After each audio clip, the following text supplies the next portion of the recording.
Vietnam War, VT Masterdom 1st-2nd, Laotian Civil War, Cambodian Civil War, Laotian Civil War, Cambodian Civil War 3rd, Khmer Rouge Vietnamese, Cambodian conflict, Cambodian Thai border, Sino-Vietnamese, Sino-Vietnamese border and naval conflicts, Hmong insurgency, FULRO insurgency against Vietnam, Thai-Laotian border war, VT Laos, Bien Hoa, Dong Khoi, Chopper, Palace bombing, Sunrise, Shufflai, Ap Bak, Go Cong, Heap Hoa 34A, Long Din, Kien Long, Quiet Thang 202, USNS Card, Nam Dong, and Lao, Bin Jia, Camp Holloway, Duong Liu, in Hung Pass, Ki Non, Karnak, Song Bay, Bar Jia, Dong Zia. American Intervention, 1965, Starlight, Piranha, and Nin, Play Me, Hump, Gang Toi 1st Bao Bang, Ia Drang, Bushmaster 2, Harvest Moon, Gang Toi 1966, Marauder, Crimp, Van Buren, Masher, White Wing, Double Eagle, Mastiff, Suoi Bong Trang, New York, Harrison, Cocoa Beach, Utah, Silver City, A. Sao, Oregon, Texas, Lincoln, Fillmore, Jackstay, Buddhist Uprising, Zar Kam Mai, Georgia, Birmingham, Davy Crockett, Austin IV, Paul Revere, Crazy Horse, El Paso, Hardihood, Wahiawa, Lam Sun 2, Hawthorne, Hill 488, Nathan Hale, J. Macon, Hastings, Min Than Road, John Paul Jones, Prairie, Colorado, Duke Co., Long Tan, SS Baton Rouge Victory, Amarillo, Bird, Sunset Beach, Seward, Thayer, Irving and Thayer 2, Attleboro, Deckhouse IV, Shenandoah, Atlanta, Paul Revere IV, Geronimo, Tan Son NHUT Airbase, Fairfax, Firebase Bird Double Eagle 1967, Deckhouse v. Cedar Falls, DeSoto, Gadsden, Sam Houston, Pershing, Enterprise, Tra Bin Dong, Bribey, Junction City, 1st Prek Clock, 2nd Prek Clock, Ap-Gu, Suoi Tre, 2nd Bao Bang, Francis Marion, Lejeune, Union, Baker, Manhattan, The Hill Fights, Beaver Cage, Conthene, DMZ, Hickory, Prairie 2, Prairie 3, Prairie IV, Buffalo, Kentucky, Kingfisher, Crockett, Mala I and Mala 2, Collet, Barking Sands, Union 2, Dragnet, Akron, Billings, Concordia, The Slopes, Hong Kil Dong, Diamond Head,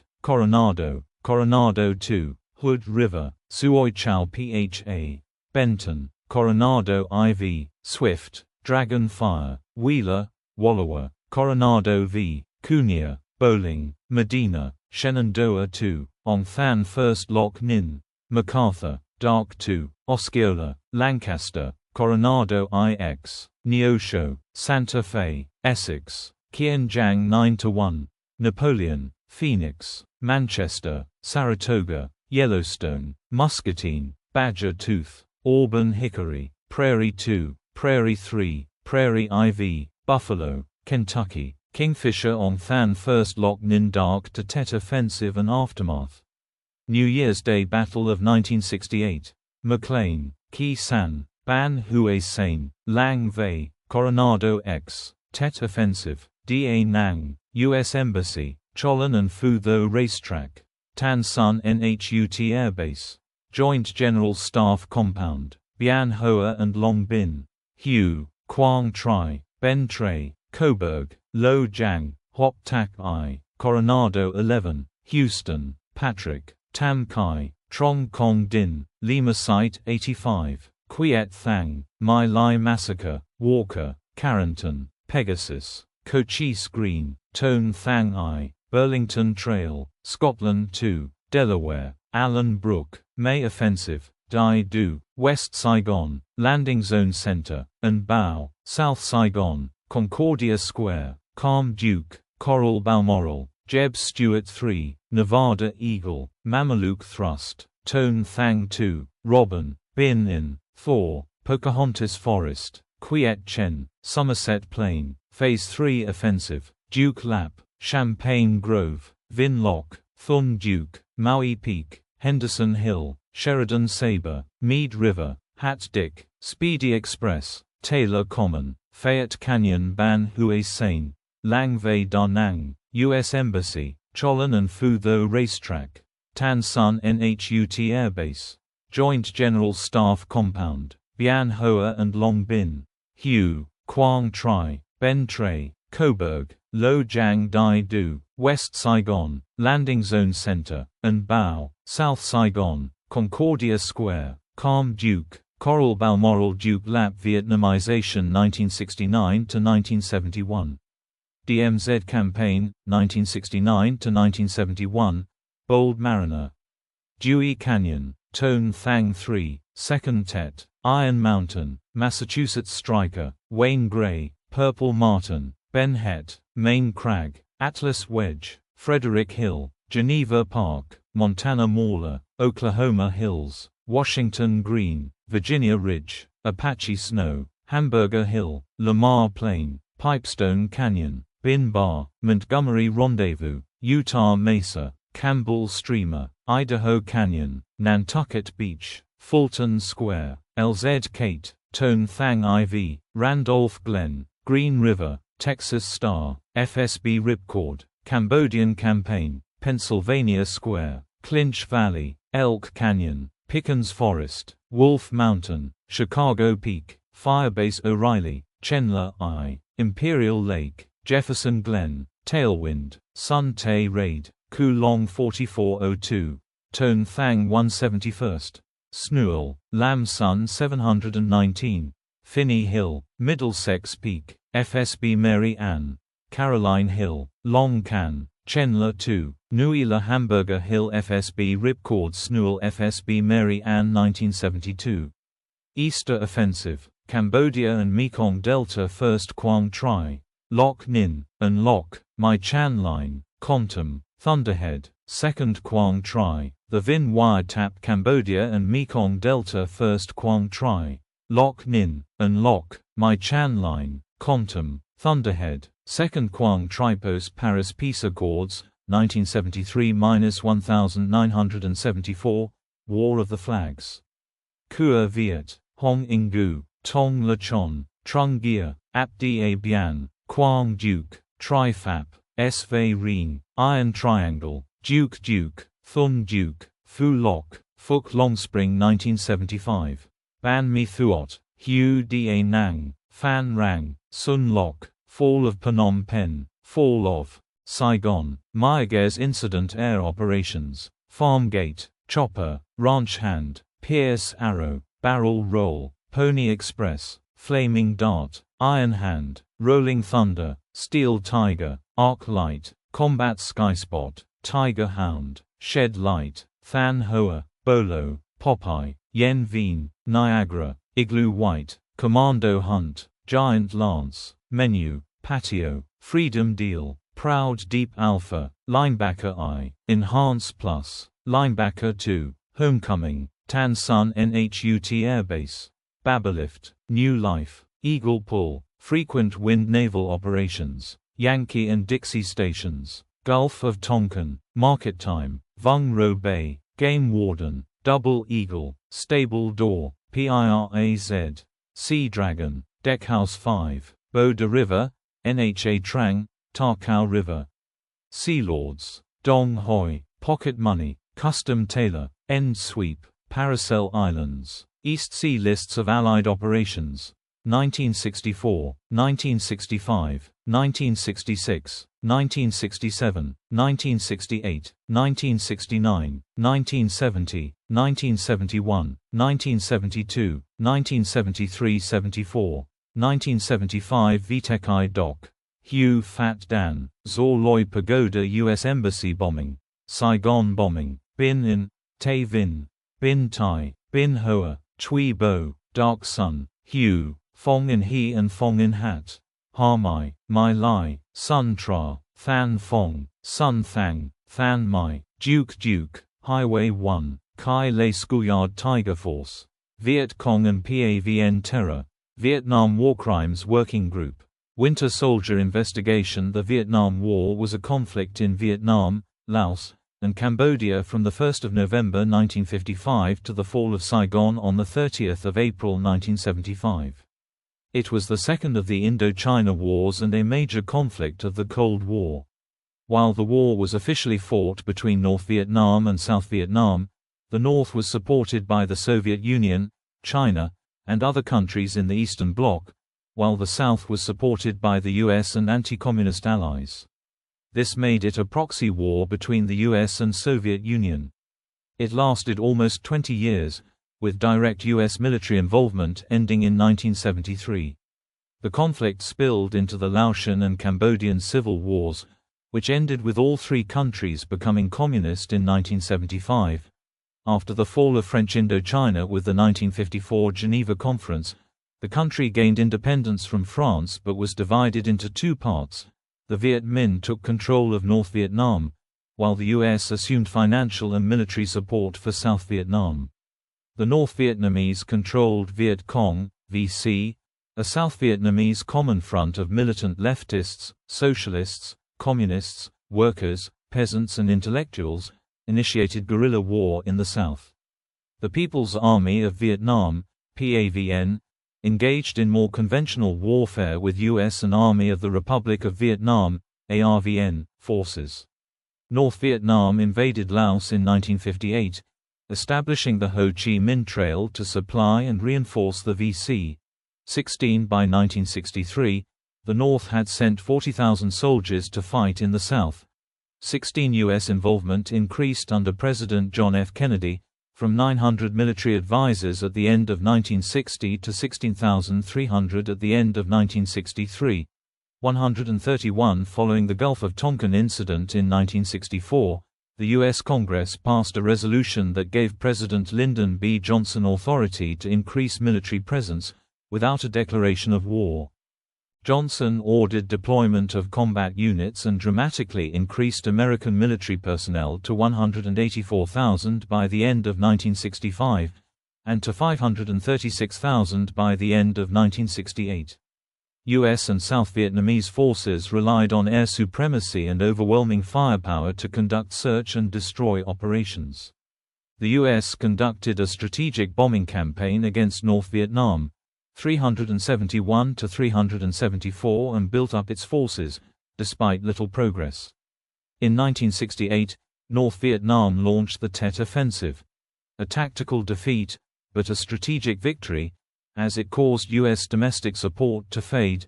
481 In 1969, North Vietnam declared the Provisional Revolutionary Government of the Republic of South Vietnam. The 1970 deposing of Cambodia's monarch resulted in a PAVN invasion of the country, and then a US ARVN counter-invasion, escalating Cambodia's civil war. After Richard Nixon's inauguration in 1969, a policy of Vietnamization began, which saw the conflict fought by an expanded ARVN, while US forces withdrew due to domestic opposition. US ground forces had mostly withdrawn by 1972. The 1973 Paris Peace Accords saw all U.S. forces withdrawn, 457, and were broken almost immediately. Fighting continued for 2 years.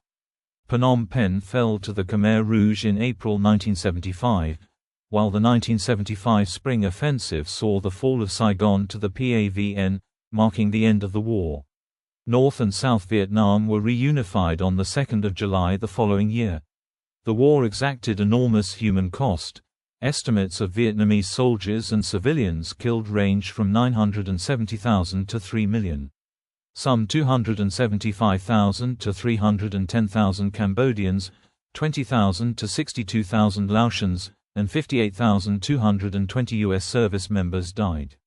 Its end would precipitate the Vietnamese boat people and the larger Indochina refugee crisis, which saw millions leave Indochina. An estimated 250,000 perished at sea. The U.S. destroyed 20% of South Vietnam's jungle and 20 to 50% of the mangrove forests, by spraying over 20 million U.S. gallons, 75 million liters, of toxic herbicides. 144 to 145 a notable example of ecocide.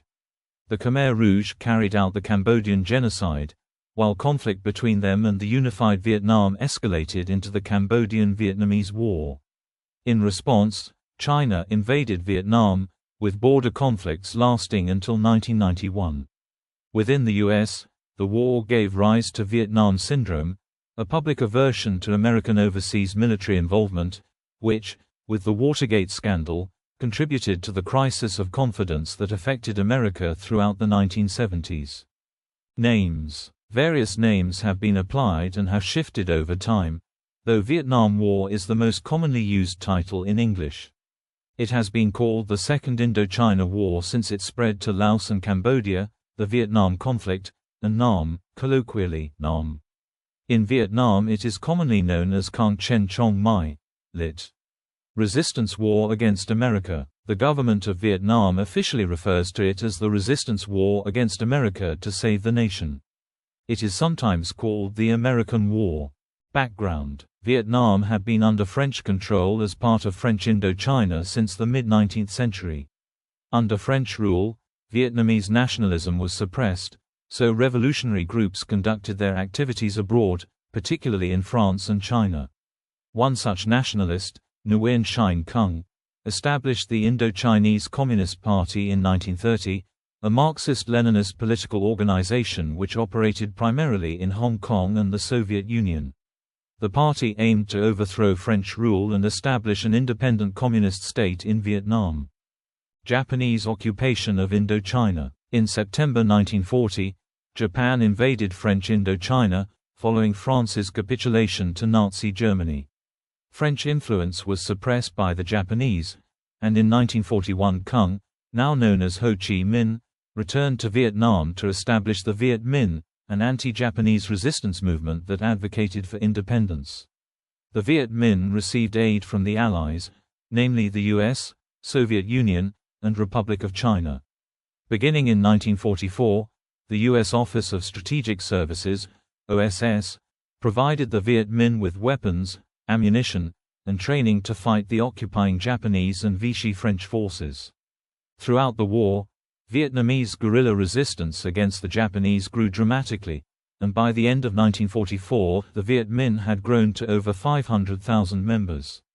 U.S. President Franklin D. Roosevelt was an ardent supporter of Vietnamese resistance, and proposed that Vietnam's independence be granted under an international trusteeship following the war.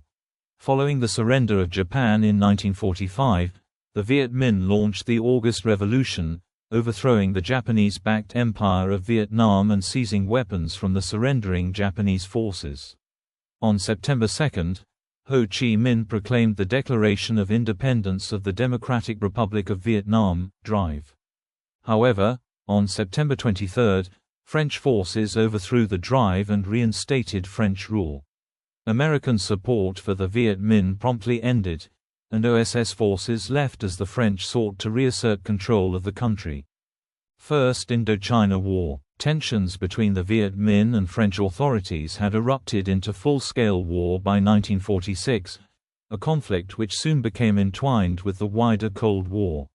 On March 12, 1947, U.S. President Harry S. Truman announced the Truman Doctrine, an anti-communist foreign policy which pledged U.S. support to nations resisting attempted subjugation by armed minorities or by outside pressures.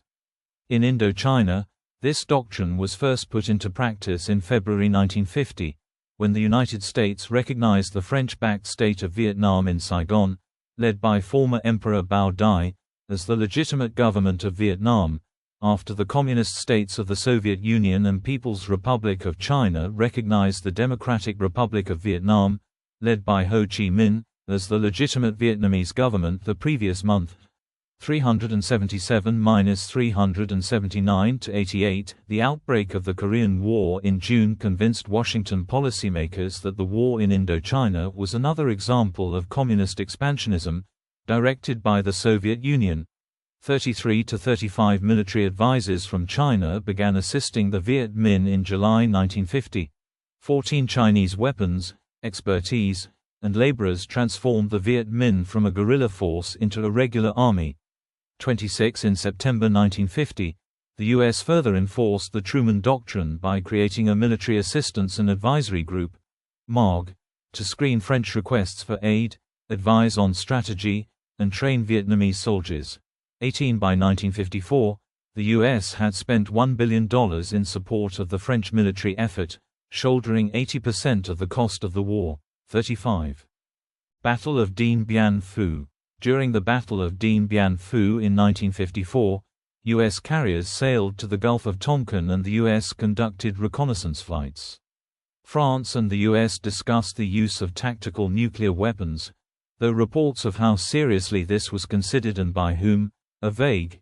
75 According to then Vice President Richard Nixon, the Joint Chiefs of Staff drew up plans to use nuclear weapons to support the French. Nixon, a so-called hawk, suggested the U.S. might have to put American boys in. 76 President Dwight D. Eisenhower made American participation contingent on British support, but the British were opposed. 76 Eisenhower, wary of involving the U.S. in an Asian land war, decided against intervention. 75–76 Throughout the conflict, U.S. intelligence estimates remained skeptical of France's chance of success. On 7 May 1954, the French garrison at Dien Bien Phu surrendered. The defeat marked the end of French military involvement in Indochina. At the Geneva Conference, they negotiated a ceasefire with the Viet Minh, and independence was granted to Cambodia, Laos, and Vietnam.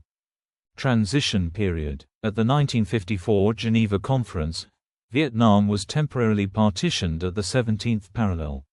Ho Chi Minh wished to continue war in the south, but was restrained by Chinese allies who convinced him he could win control by electoral means. 87–88 Under the Geneva Accords, civilians were allowed to move freely between the two provisional states for a 300-day period. Elections throughout the country were to be held in 1956 to establish a unified government. 88–90 However, the U.S., represented at the conference by Secretary of State John Foster Dulles, objected to the resolution. Dulles' objection was supported only by the representative of Bao Dai. John Foster's brother, Allen Dulles, who was director of the Central Intelligence Agency, then initiated a psychological warfare campaign which exaggerated anti-Catholic sentiment among the Viet Minh and distributed propaganda attributed to Viet Minh threatening an American attack on Hanoi with atomic bombs. 96–97 During the 300-day period, up to 1 million Northerners, mainly minority Catholics, moved south, fearing persecution by the Communists. 96 The exodus was coordinated by a U.S.-funded $93 million relocation program, which involved the French Navy and the U.S. 7th Fleet to ferry refugees. The northern refugees gave the later Ngo Dinh Diem regime a strong anti-communist constituency. 238 Over 100,000 Viet Minh fighters went to the north for regroupment, expecting to return south within 2 years. 98 The Viet Minh left roughly 5,000 to 10,000 cadres in the south as a base for future insurgency. 104 The last French soldiers left South Vietnam in April 1956–116 and the PRC also completed its withdrawal from North Vietnam. 14 Between 1953 and 1956, the North Vietnamese government instituted agrarian reforms, including rent reduction and land reform, which resulted in political oppression. During land reform, North Vietnamese witnesses suggested a ratio of 1 execution for every 160 village residents, which extrapolates to 100,000 executions. Because the campaign was mainly in the Red River Delta area, 50,000 executions became accepted by scholars. 143–569 However, declassified documents from Vietnamese and Hungarian archives indicate executions were much lower, though likely greater than 13,500. In 1956, leaders in Hanoi admitted to excesses in implementing this program and restored much of the land to the original owners. 99–100 The South, meanwhile, constituted the state of Vietnam, with Bao Dai as emperor and Ngo Dinh Diem as prime minister. Neither the U.S. nor Diem's state of Vietnam signed anything at the Geneva Conference. The non-communist Vietnamese delegation objected strenuously to any division of Vietnam, but lost when the French accepted the proposal of Viet Minh delegate Pham Van Dong, 134 who proposed Vietnam eventually be united by elections under the supervision of local commissions. 119 the U.S. countered with what became known as the American Plan, with the support of South Vietnam and the UK. 140 it provided for unification elections under the supervision of the UN, but was rejected by the Soviet delegation. 140 the U.S. said, with respect to the statement made by the representative of the state of Vietnam, the United States reiterates its traditional position that peoples are entitled to determine their own future and that it will not join in any arrangement which would hinder this. 570 to 571 U.S. President Eisenhower wrote in 1954, I have never talked or corresponded with a person knowledgeable in Indochinese affairs who did not agree that had elections been held as of the time of the fighting, possibly 80% of the population would have voted for the communist Ho Chi Minh as their leader rather than chief of state Bao Dai. Indeed, the lack of leadership and drive on the part of Bao Dai was a factor in the feeling prevalent among Vietnamese that they had nothing to fight for. According to the Pentagon Papers, which commented on Eisenhower's observation, Diem would have been a more popular candidate than Bao Dai against Ho, stating that, it is almost certain that by 1956, the proportion which might have voted for Ho, in a free election against Diem, would have been much smaller than 80%. In 1957, independent observers from India, Poland, and Canada representing the International Control Commission, ICC, stated that fair elections were impossible, with the ICC reporting that neither South nor North Vietnam had honored the armistice agreement. From April to June 1955, Diem eliminated political opposition in the South by launching operations against religious groups, the Cao Dai and Hoa Hao of Ba Kut. The campaign also attacked the Binh Xuyen organized crime group, which was allied with members of the Communist Party secret police and had military elements. The group was defeated in April following a battle in Saigon. As broad-based opposition to his harsh tactics mounted, Diem increasingly sought to blame the Communists. In a referendum on the future of the state of Vietnam in October 1955, Diem rigged the poll supervised by his brother Ngo Dinh Nhu and was credited with 98% of the vote, including 133% in Saigon. His American advisers had recommended a more modest winning margin of 60 to 70%. Diem, however, viewed the election as a test of authority. 224 He declared South Vietnam to be an independent state under the name Republic of Vietnam, ROV, with him as president.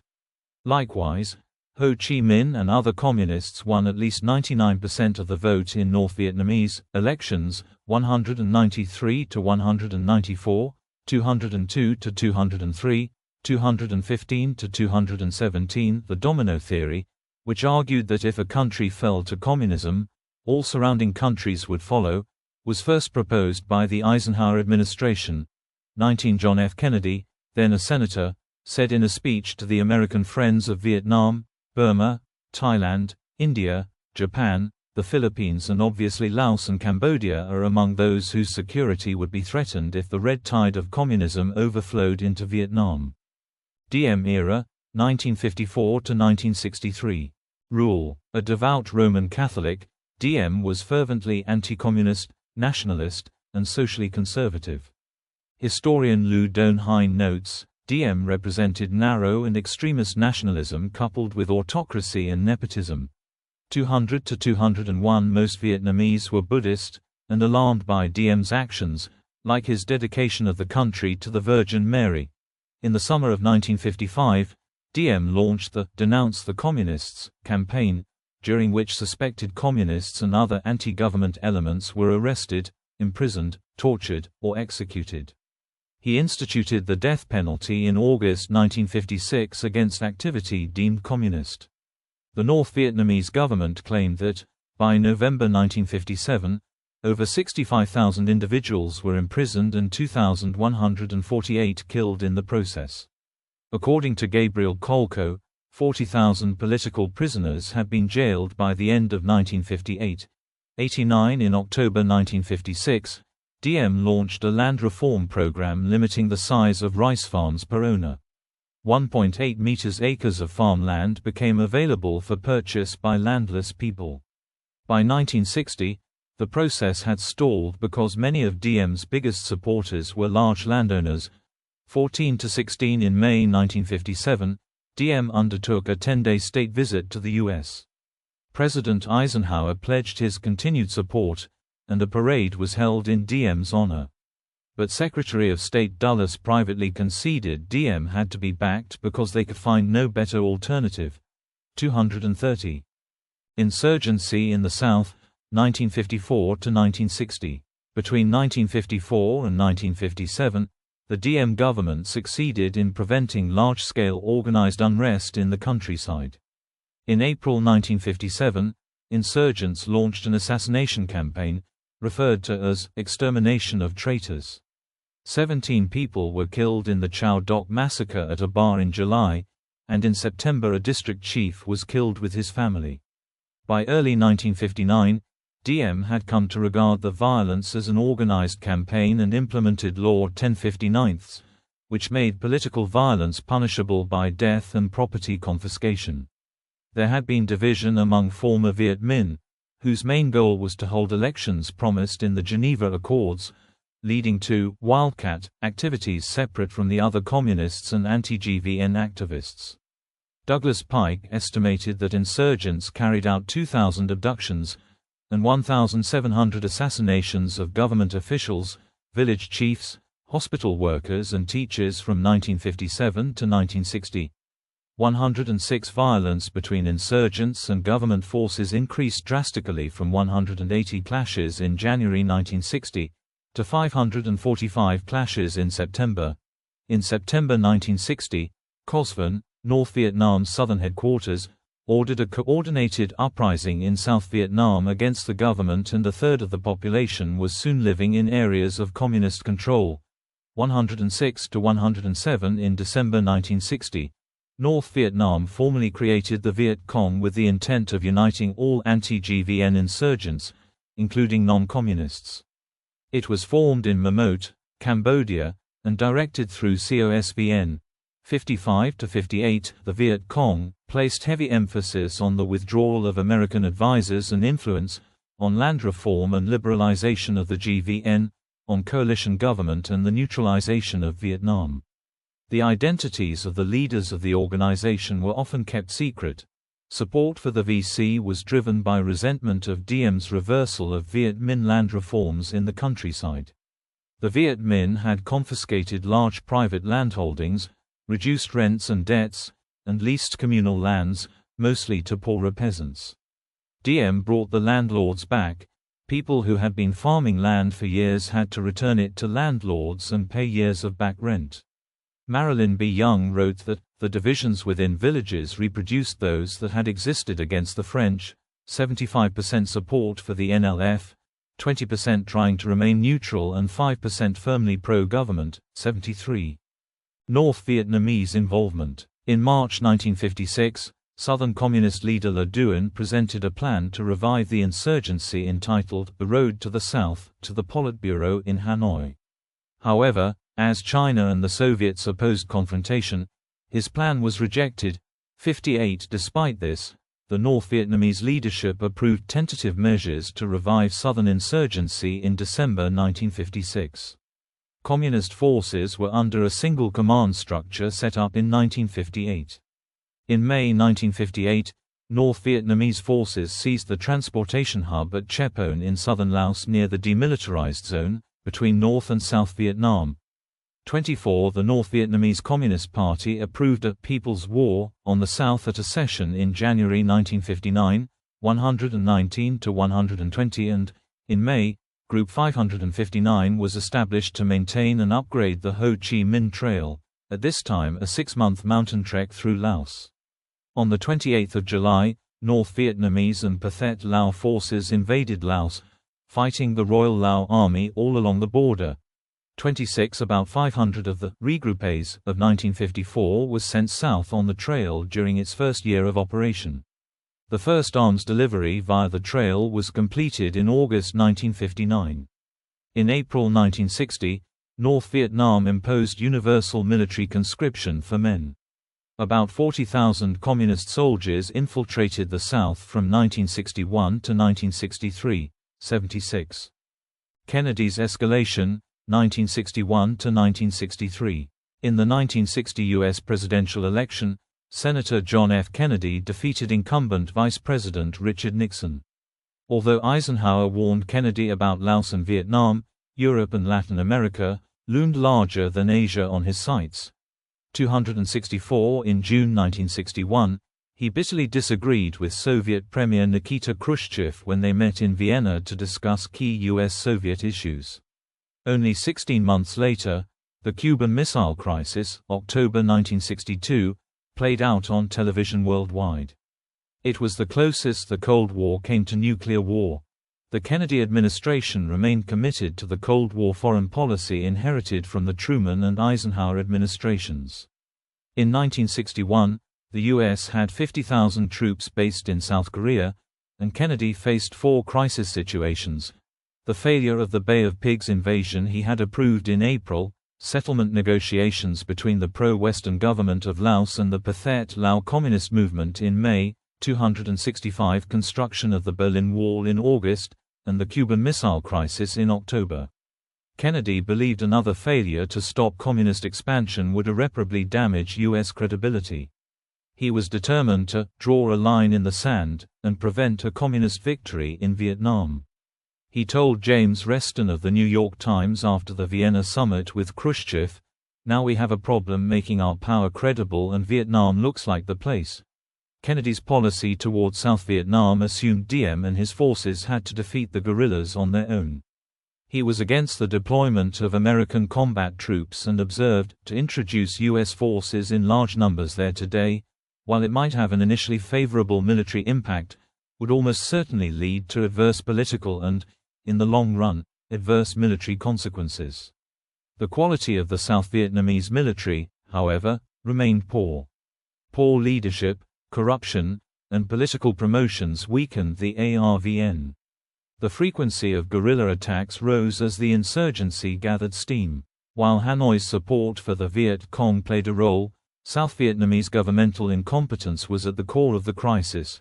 369 One major issue Kennedy raised was whether the Soviet space and missile programs had surpassed those of the U.S.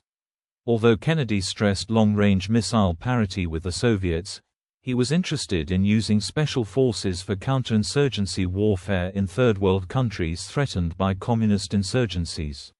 Although they were intended for use behind front lines after a conventional Soviet invasion of Europe, Kennedy believed guerrilla tactics employed by special forces, such as the Green Berets, would be effective in a brush fire war in Vietnam. Kennedy advisors Maxwell Taylor and Walt Rostow recommended U.S. troops be sent to South Vietnam disguised as flood relief workers. Kennedy rejected the idea but increased military assistance. In April 1962, John Kenneth Galbraith warned Kennedy of the danger we shall replace the French as a colonial force in the area and bleed as the French did. Eisenhower put 900 advisors in Vietnam, and by November 1963, Kennedy had put 16,000 military personnel there. 131 The Strategic Hamlet Program was initiated in late 1961. This joint U.S. South Vietnamese program attempted to resettle the rural population into fortified villages. It was implemented in early 1962 and involved some forced relocation and segregation of rural South Vietnamese into new communities where the peasantry would be isolated from the Viet Cong. It was hoped these new communities would provide security for the peasants and strengthen the tie between them and the central government. However, by November 1963 the program had waned, and it ended in 1964. 1070 In July 1962, 14 nations, including China, South Vietnam, the Soviet Union, North Vietnam, and the U.S., signed an agreement promising to respect Laos neutrality.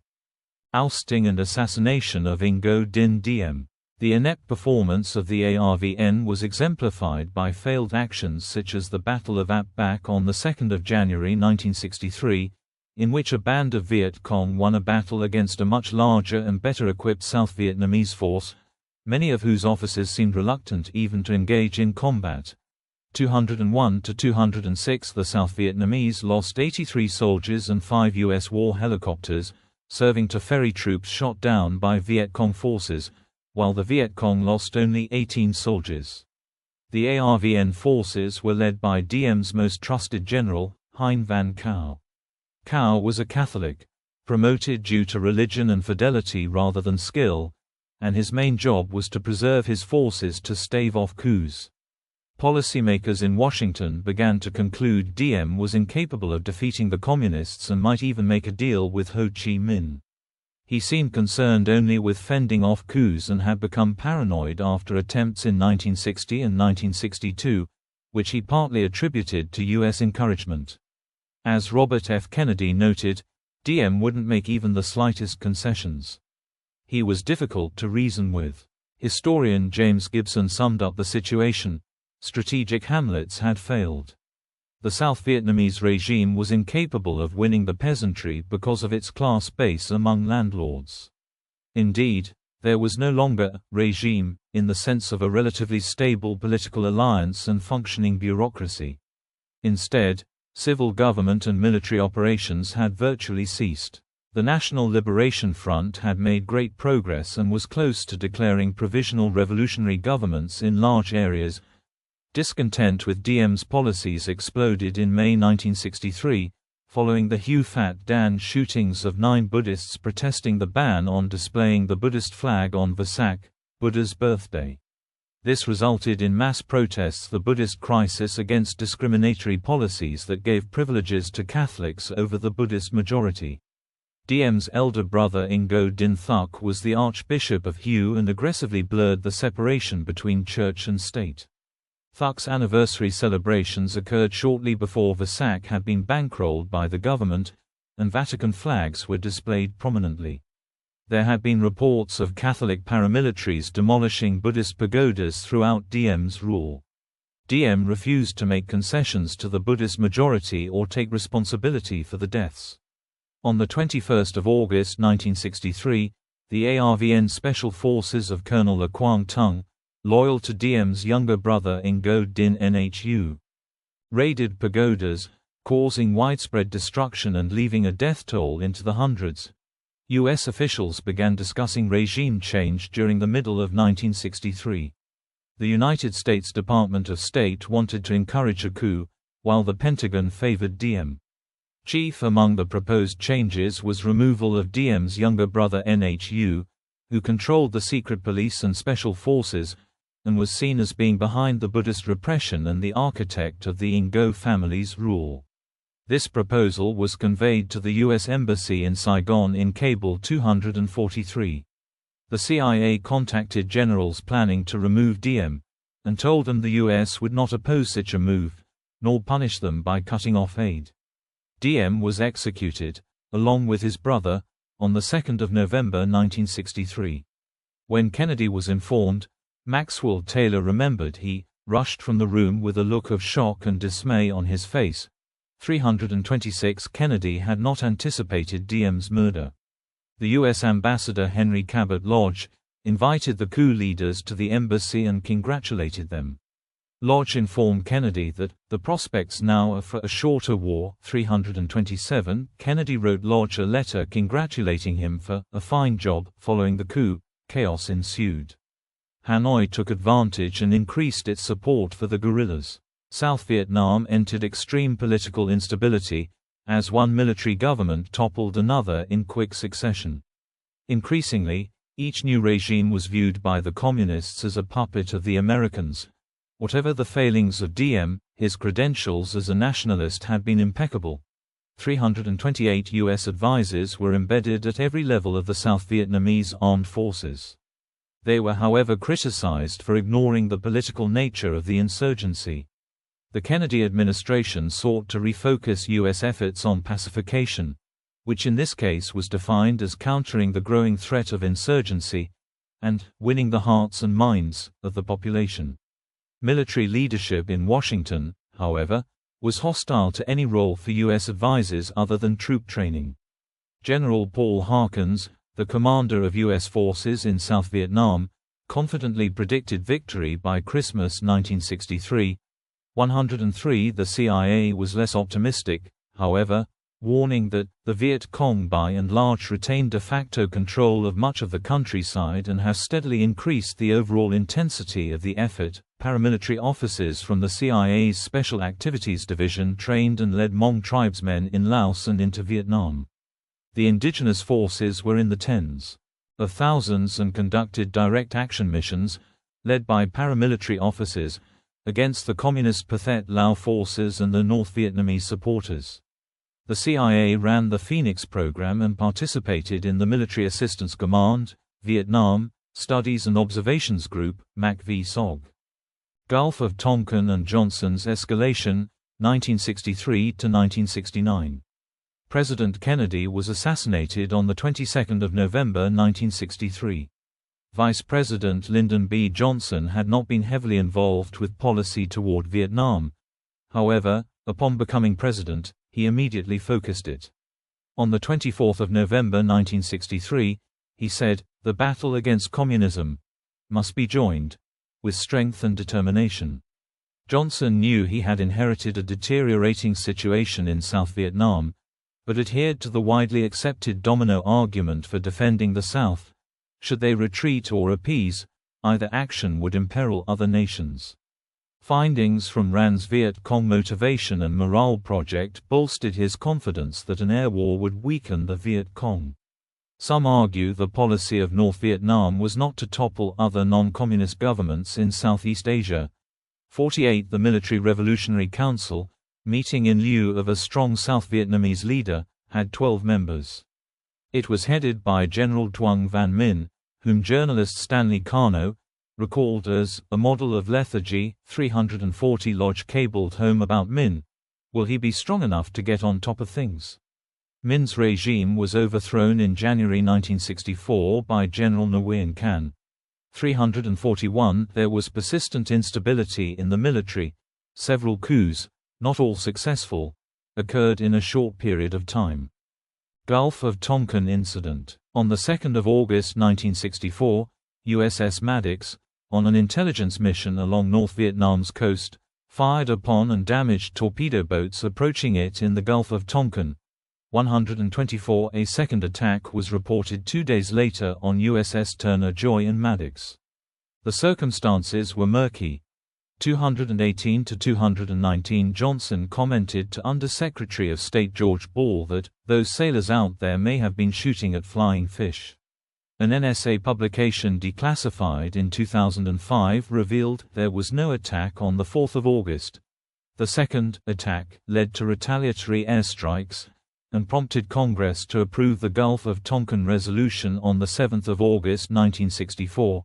78 The resolution granted the President power to take all necessary measures to repel any armed attack against the forces of the United States and to prevent further aggression, and Johnson relied on this as giving him authority to expand the war. 221 Johnson pledged he was not committing American boys to fighting a war that I think ought to be fought by the boys of Asia to help protect their own land. 227 The National Security Council recommended a 3-stage escalation of the bombing of North Vietnam. Following an attack on a U.S. Army base on 7 February 1965, airstrikes were initiated, while Soviet Premier Alexei Kosygin was on a state visit to North Vietnam. Operation Rolling Thunder and Operation Arc Light expanded aerial bombardment and ground support operations. The bombing campaign, which lasted 3 years, was intended to force North Vietnam to cease its support for the Viet Cong by threatening to destroy North Vietnamese air defenses and infrastructure. It was additionally aimed at bolstering South Vietnamese morale. Between March 1965 and November 1968, Rolling Thunder deluged the North with 1 million tons of missiles, rockets and bombs. 468. Bombing of Laos. Bombing was not restricted to North Vietnam. Other aerial campaigns targeted different parts of the Viet Cong and PAVN infrastructure. These included the Ho Chi Minh Trail supply route, which ran through Laos and Cambodia. The ostensibly neutral Laos had become the scene of a civil war, pitting the Laotian government backed by the U.S., against the Pathet Lao and its North Vietnamese allies. Massive aerial bombardment against the Pathet Lao and PAVN forces was carried out by the US to prevent the collapse of the Royal Central Government and deny use of the Ho Chi Minh Trail. Between 1964 and 1973, the US dropped 2 million tons of bombs on Laos, nearly equal to the 2.1 million tons of bombs it dropped on Europe and Asia during World War II, making Laos the most heavily bombed country in history, relative to its population. The objective of stopping North Vietnam and the Viet Cong was never reached. The Chief of Staff of the United States Air Force Curtis LeMay, however, had long advocated saturation bombing in Vietnam and wrote of the Communists that we're going to bomb them back into the Stone Age. 328. The 1964 offensive. Following the Gulf of Tonkin resolution, Hanoi anticipated the arrival of U.S. troops and began expanding the Viet Cong, as well as sending increasing numbers of North Vietnamese personnel southwards. They were outfitting the Viet Cong forces and standardizing their equipment with AK-47 rifles and other supplies, as well as forming the 9th Division, 223, from a strength of approximately 5,000 at the start of 1959. The Viet Cong's ranks grew to about 100,000 at the end of 1964. Between 1961 and 1964, the Army's strength rose from about 850,000 to nearly 1 million men. U.S. troop numbers deployed to Vietnam during the same period were much lower, 2,000 in 1961, rising to 16,500 in 1964. The use of captured equipment decreased, while greater numbers of ammunition and supplies were required to maintain regular units. Group 559 was tasked with expanding the Ho Chi Minh Trail, in light of the bombardment by U.S. warplanes. The war had shifted into the final, conventional phase of Hanoi's three-stage protracted warfare model. The Viet Cong was now tasked with destroying the ARVN and capturing and holding areas. However, it was not yet strong enough to assault major towns and cities. In December 1964, ARVN forces suffered heavy losses at the Battle of Bin Gia, in a battle both sides viewed as a watershed. Previously, the VC had utilized hit-and-run guerrilla tactics. At Bin Gia, however, they defeated a strong ARVN force in a conventional battle and remained in the field for 4 days. 58. Tellingly, South Vietnamese forces were again defeated in June 1965 at the Battle of Dong Xia, 94. American Ground War. On 8 March 1965, 3,500 U.S. Marines were landed near Da Nang, South Vietnam. 246 to 247. This marked the beginning of the American Ground War. U.S. public opinion overwhelmingly supported the deployment. The Marines' initial assignment was defense of Da Nang Air Base. The first deployment of 3,500 in March 1965 was increased to nearly 200,000 by December. 349 to 351 U.S. military had long been schooled in offensive warfare. Regardless of political policies, U.S. commanders were institutionally and psychologically unsuited to a defensive mission. 349 to 351 General William Westmoreland informed Admiral U.S. Grant Sharp, Jr., commander of U.S. Pacific Forces, that the situation was critical. 349 to 351, I am convinced that U.S. troops with their energy, mobility, and firepower can successfully take the fight to the NLF, Viet Cong. With this recommendation, Westmoreland was advocating an aggressive departure from America's defensive posture and the sidelining of the South Vietnamese. By ignoring ARVN units, the U.S. commitment became open-ended. 353 Westmoreland outlined a three-point plan to win the war. Phase 1. Commitment of U.S. and Allied forces necessary to halt the losing trend by the end of 1965. Phase 2. U.S. and Allied forces mount major offensive actions to seize the initiative to destroy guerrilla and organized enemy forces. This phase would end when the enemy had been worn down and driven back from major populated areas. Phase 3. If the enemy persisted, a period of 12 to 18 months following Phase 2 would be required for final destruction of enemy forces remaining in remote base areas. The plan was approved by Johnson and marked a profound departure from the insistence that South Vietnam was responsible for defeating the guerrillas. Westmoreland predicted victory by the end of 1967. Johnson did not communicate this change in strategy to the media. Instead, he emphasized continuity. The change in policy depended on matching the North Vietnamese and Viet Cong in a contest of attrition and morale. The opponents were locked in a cycle of escalation. 353 to 354 Westmoreland and McNamara touted the body count system for gauging victory, a metric that would prove flawed. The American buildup transformed the South Vietnamese economy and had a profound effect on society. South Vietnam was inundated with manufactured goods.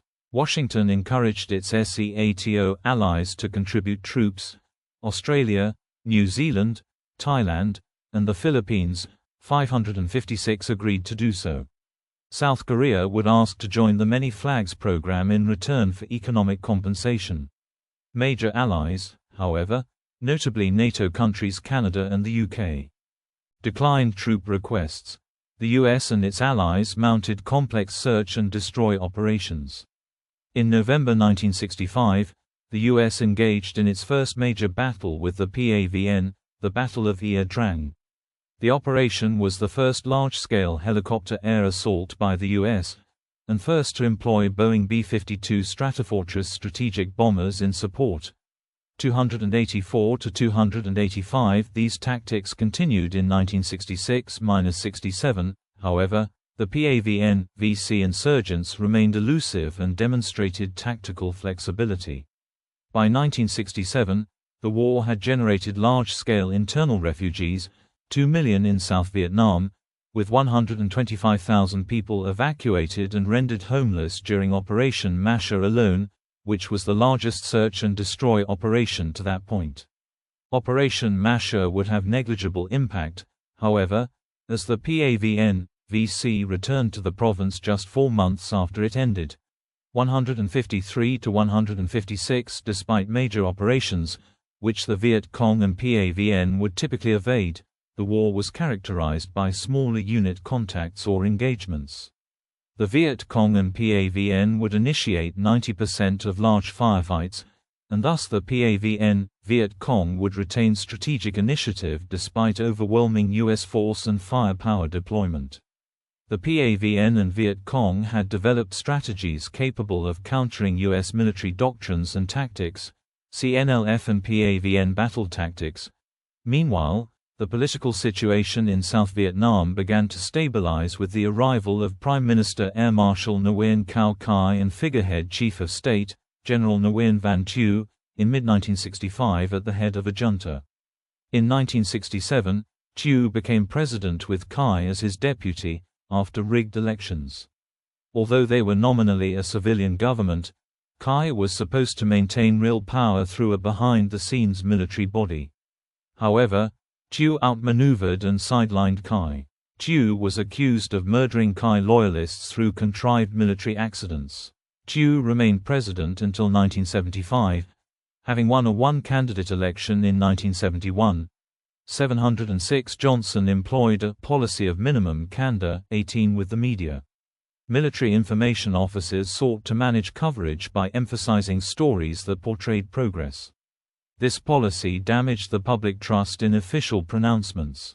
As coverage of the war and the Pentagon diverged, a so-called credibility gap developed. 18. Despite Johnson and Westmoreland publicly proclaiming victory and Westmoreland stating the end is coming into view, internal reports in the Pentagon Papers indicate that Viet Cong forces retained strategic initiative and controlled their losses. Viet Cong attacks against static U.S. positions accounted for 30% of engagements, Viet Cong, PAVN ambushes and encirclements for 23%, American ambushes against Viet Cong, PAVN forces for 9%. And American forces attacking Viet Cong emplacements only 5%. Total engagements are 66% of all engagements. Engagement a virtual surprise to U.S. commanders or VC, PAVN alerted or anticipated VC, PAVN defensive perimeter VC, PAVN represent 14% of all engagements. Tet Offensive and its aftermath. In late 1967, the PAVN lured American forces into the hinterlands at Darkta and at the Marine Key San combat base, where the U.S. fought the hill fights. These were part of a diversionary strategy meant to draw U.S. forces towards the Central Highlands.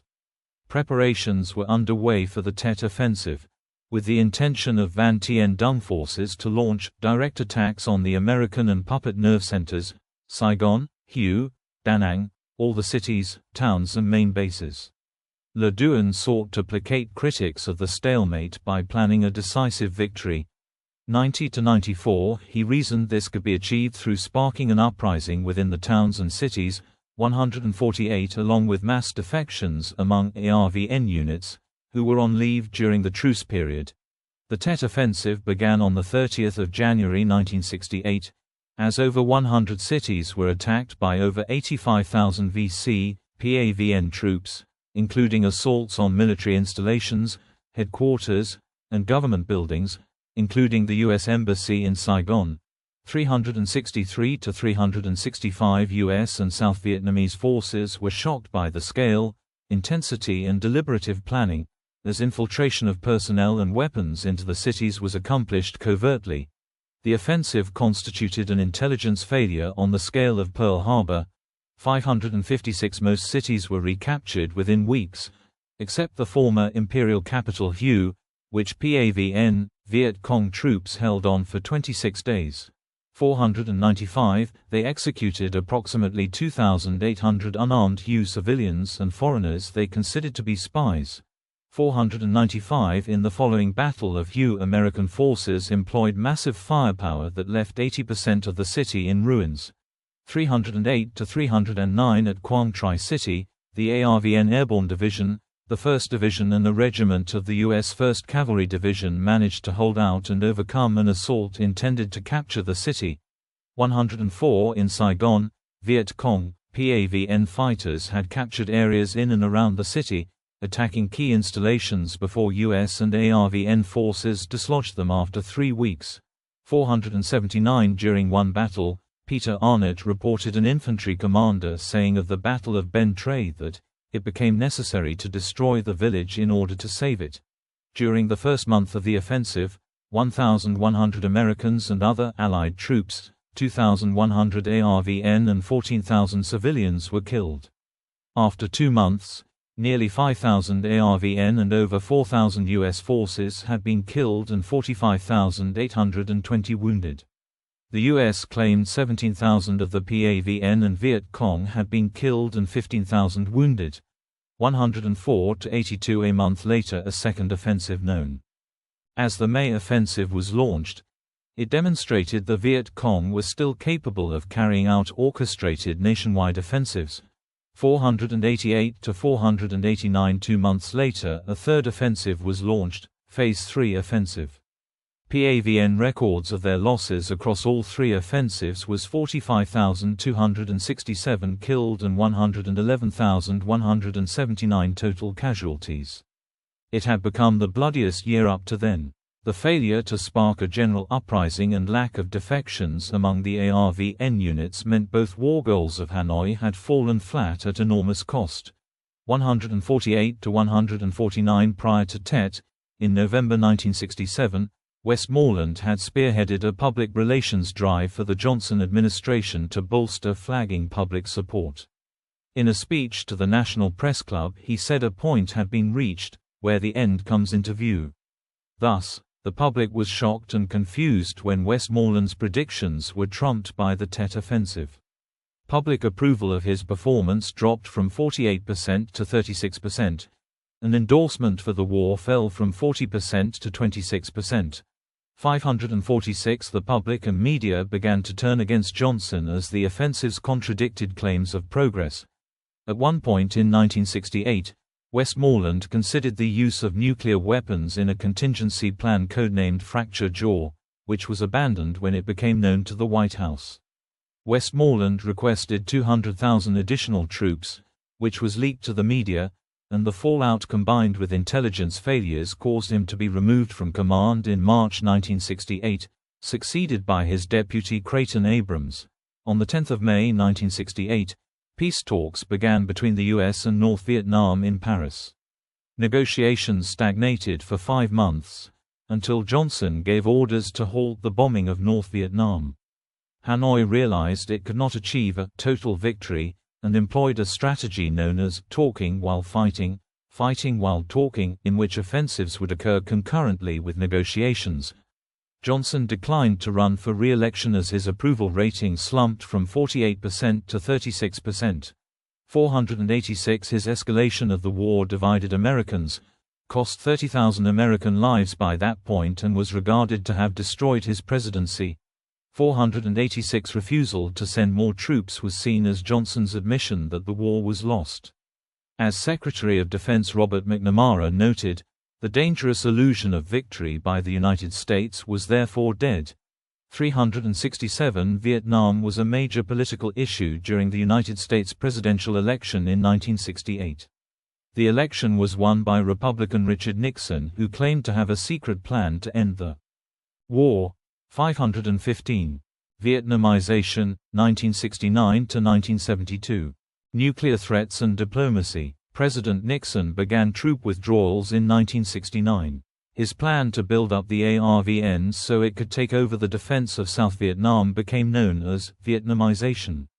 As the PAVN-VC recovered from their 1968 losses and avoided contact, Creighton Abrams conducted operations aimed at disrupting logistics, with better use of firepower and more cooperation with the ARVN. 517 In October 1969, Nixon had ordered B-52s loaded with nuclear weapons to race to the border of Soviet airspace to convince the Soviet Union, in accord with the madman theory, he was capable of anything to end the Vietnam War.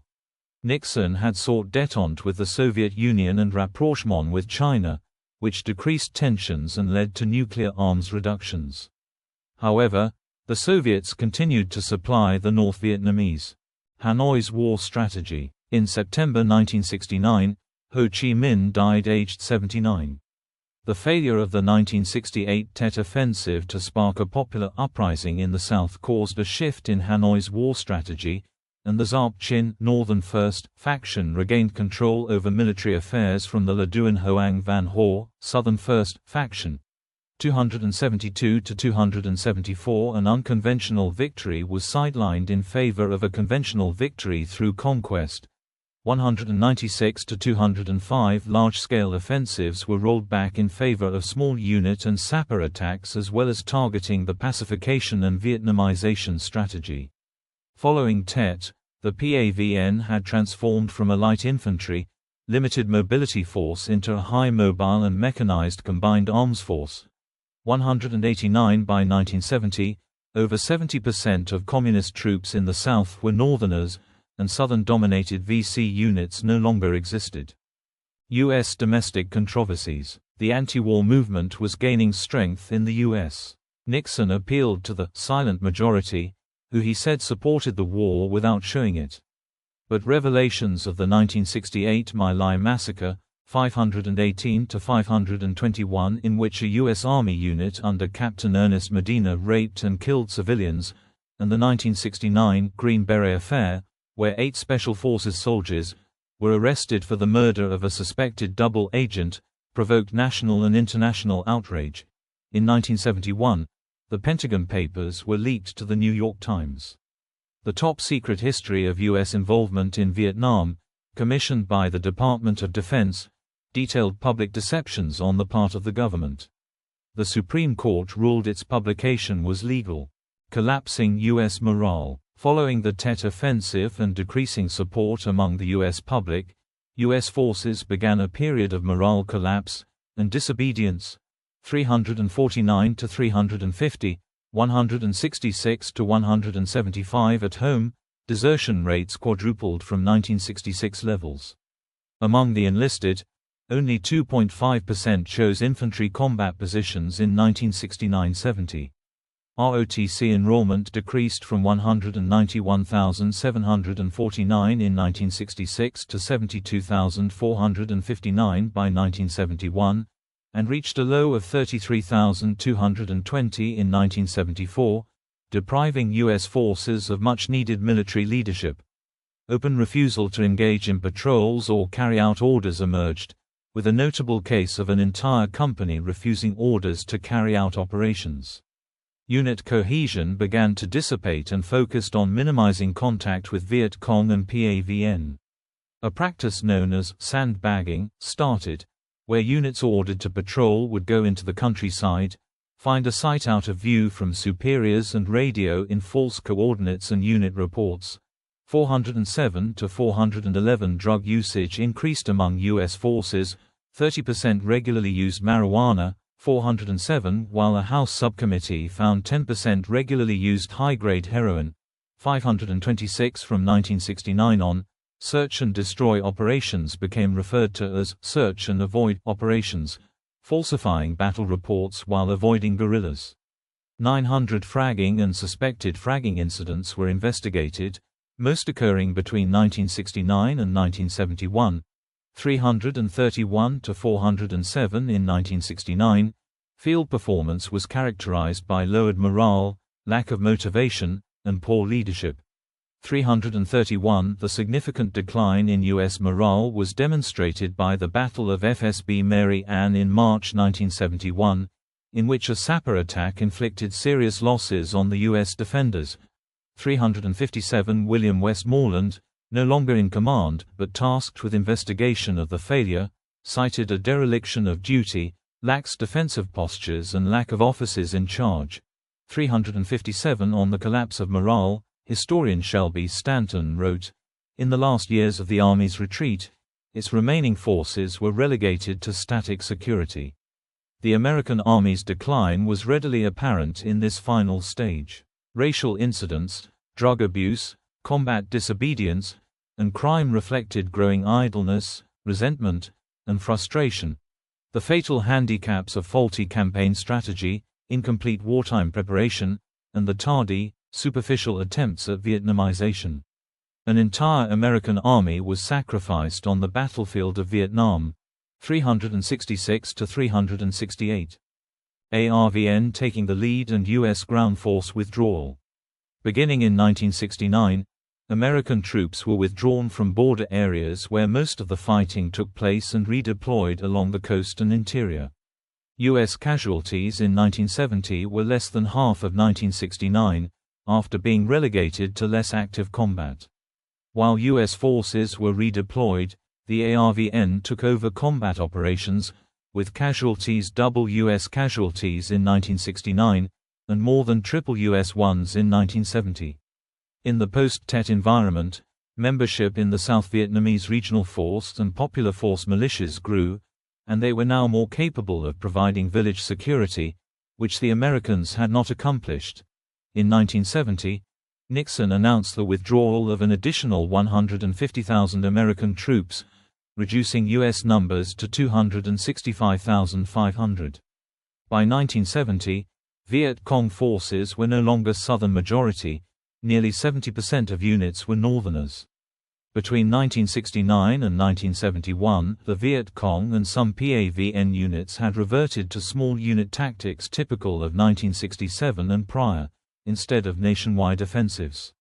In 1971, Australia and New Zealand withdrew their soldiers and U.S. troops were further reduced to 196,700, with a deadline to remove another 45,000 troops by February 1972. The U.S. reduced support troops, and in March 1971 the 5th Special Forces Group, the first American unit deployed to South Vietnam, withdrew. 240. Cambodia. Prince Norodom Sihanouk had proclaimed Cambodia neutral since 1955, but permitted the PAVN, Viet Cong to use the port of Sihanoukville and the Sihanouk Trail. In March 1969 Nixon launched a secret bombing campaign, called Operation Menu, against communist sanctuaries along the Cambodia-Vietnam border. Only 5 high-ranking congressional officials were informed. In March 1970, Prince Sihanouk was deposed by his pro-American Prime Minister Lon Nol, who demanded North Vietnamese troops leave Cambodia or face military action. Nol began rounding up Vietnamese civilians in Cambodia into internment camps and massacring them, provoking reactions from the North and South Vietnamese governments. In April to May 1970, North Vietnam invaded Cambodia at the request of the Khmer Rouge, following negotiations with deputy leader Nguyen Chi. Nguyen County Thac recalls, Nguyen Chi has asked for help and we have liberated 5 provinces of Cambodia in 10 days. US and ARVN forces launched the Cambodian campaign in May to attack PAVN and Viet Cong bases. A counter-offensive in 1971, as part of Operation Chenla II by the PAVN, would recapture most of the border areas and decimate most of Nol's forces. The U.S. incursion into Cambodia sparked nationwide U.S. protests as Nixon had promised to de-escalate American involvement. 4 students were killed by National Guardsmen in May 1970 during a protest at Kent State University, which provoked further public outrage. The reaction by the administration was seen as callous, reinvigorating the declining anti-war movement.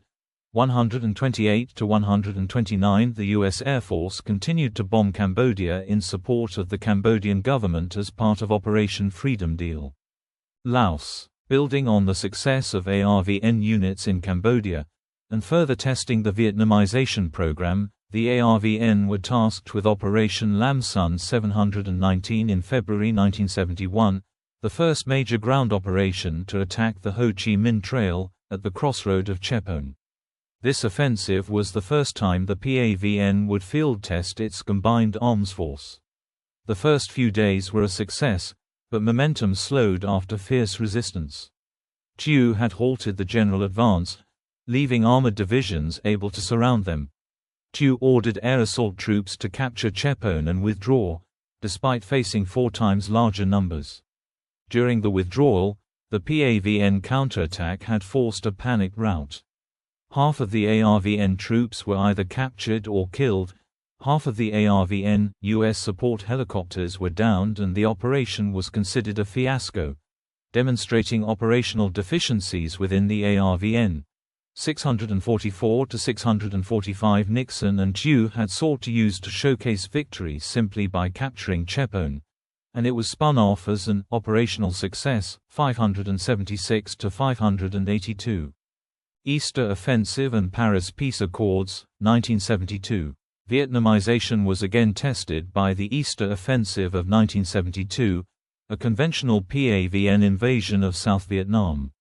The PAVN overran the northern provinces and attacked from Cambodia, threatening to cut the country in half. U.S. troop withdrawals continued, but American airpower responded, beginning Operation Linebacker, and the offensive was halted. 606 to 637 The war was central to the 1972 U.S. presidential election as Nixon's opponent, George McGovern, campaigned on immediate withdrawal. Nixon's security advisor, Henry Kissinger, had continued secret negotiations with North Vietnam's Le Duc Tho and in October 1972 reached an agreement. President Thieu demanded changes to the peace accord upon its discovery, and when North Vietnam went public with the details, the Nixon administration claimed they were attempting to embarrass the president. The negotiations became deadlocked when Hanoi demanded changes. To show his support for South Vietnam and force Hanoi back to the negotiating table, Nixon ordered Operation Linebacker II, a bombing of Hanoi and Haiphong in December 1972. 649 to 663 Nixon pressured Thieu to accept the agreement or face military action. On 15 January 1973, all U.S. combat activities were suspended. Le Duc Tho and Henry Kissinger, along with the PRG Foreign Minister Nguyen T. Binh and the reluctant President Thieu, signed the Paris Peace Accords on 27 January 1973. 508 to 513 This ended direct U.S. involvement in the Vietnam War, created a ceasefire between North Vietnam, PRG and South Vietnam, guaranteed the territorial integrity of Vietnam under the Geneva Conference of 1954, called for elections or a political settlement between the PRG and South Vietnam, allowed 200,000 communist troops to remain in the South, and agreed to a power exchange. There was a 60-day period for the withdrawal of U.S. forces. This article, noted Peter Church, proved to be the only one of the Paris agreements which was fully carried out. All U.S. forces personnel were withdrawn by March 1973. 260. U.S. exit and final campaigns, 1973 to 1975. In the lead-up to the ceasefire on 28 January, both sides attempted to maximize land and population under their control in a campaign known as the War of the Flags. Fighting continued after the ceasefire, without U.S. participation, and throughout the year. 508 to 513 North Vietnam was allowed to continue supplying troops in the south, but only to replace expended material. The Nobel Peace Prize was awarded to Kissinger and Tho, but the North Vietnamese negotiator declined it, saying true peace did not yet exist. On 15 March 1973, Nixon implied the U.S. would intervene militarily if the North launched a full offensive, and Secretary of Defense Schlesinger reaffirmed this during his June confirmation hearings. Public and congressional reaction to Nixon's statement was unfavorable, prompting the Senate to pass the Case-Church Amendment to prohibit any intervention. 670 to 672 PAVN, VC leaders expected the ceasefire terms would favor their side, but Saigon, bolstered by a surge of U.S. aid just before the ceasefire went into effect, began to roll back the Viet Cong. The PAVN, VC responded with a new strategy hammered out in meetings in Hanoi in March 1973, according to the memoirs of Tran Van Tra. 672 to 674. With U.S. bombings suspended, work on the Ho Chi Minh Trail and other logistical structures could proceed. Logistics would be upgraded until the North was in a position to launch a massive invasion of the South, projected for the 1975-76 dry season. Tra calculated this date would be Hanoi's last opportunity to strike, before Saigon's army could be fully trained. 672 to 674. The PAVN, VC resumed offensive operations when the dry season began in 1973, and by January 1974 had recaptured territory it lost during the previous dry season. Within South Vietnam, the departure of the U.S. and the global recession after the 1973 oil crisis hurt an economy partly dependent on U.S. financial support and troop presence. After clashes that left 55 ARVN soldiers dead, Thieu announced on 4 January 1974 that the war had restarted and the peace accords were no longer in effect. There were over 25,000 South Vietnamese casualties during the ceasefire period. 683. Gerald Ford took over as U.S. President in August 1974, and Congress cut financial aid to South Vietnam from $1 billion a year to $700 million. Congress voted in restrictions on funding to be phased in through 1975 and then total cut-off in 1976. 686. The success of the 1973–1974 dry season offensive inspired Tra to return to Hanoi in October 1974 and plead for a larger offensive the next dry season. This time, Tra could travel on a drivable highway with fueling stops, a vast change from when the Ho Chi Minh Trail was a dangerous mountain trek. 676. Zarp, the North Vietnamese defense minister, was reluctant to approve Tra's plan since a larger offensive might provoke U.S. reaction and interfere with the big push planned for 1976. Tra appealed to Zarp's superior, Le Duan, who approved it.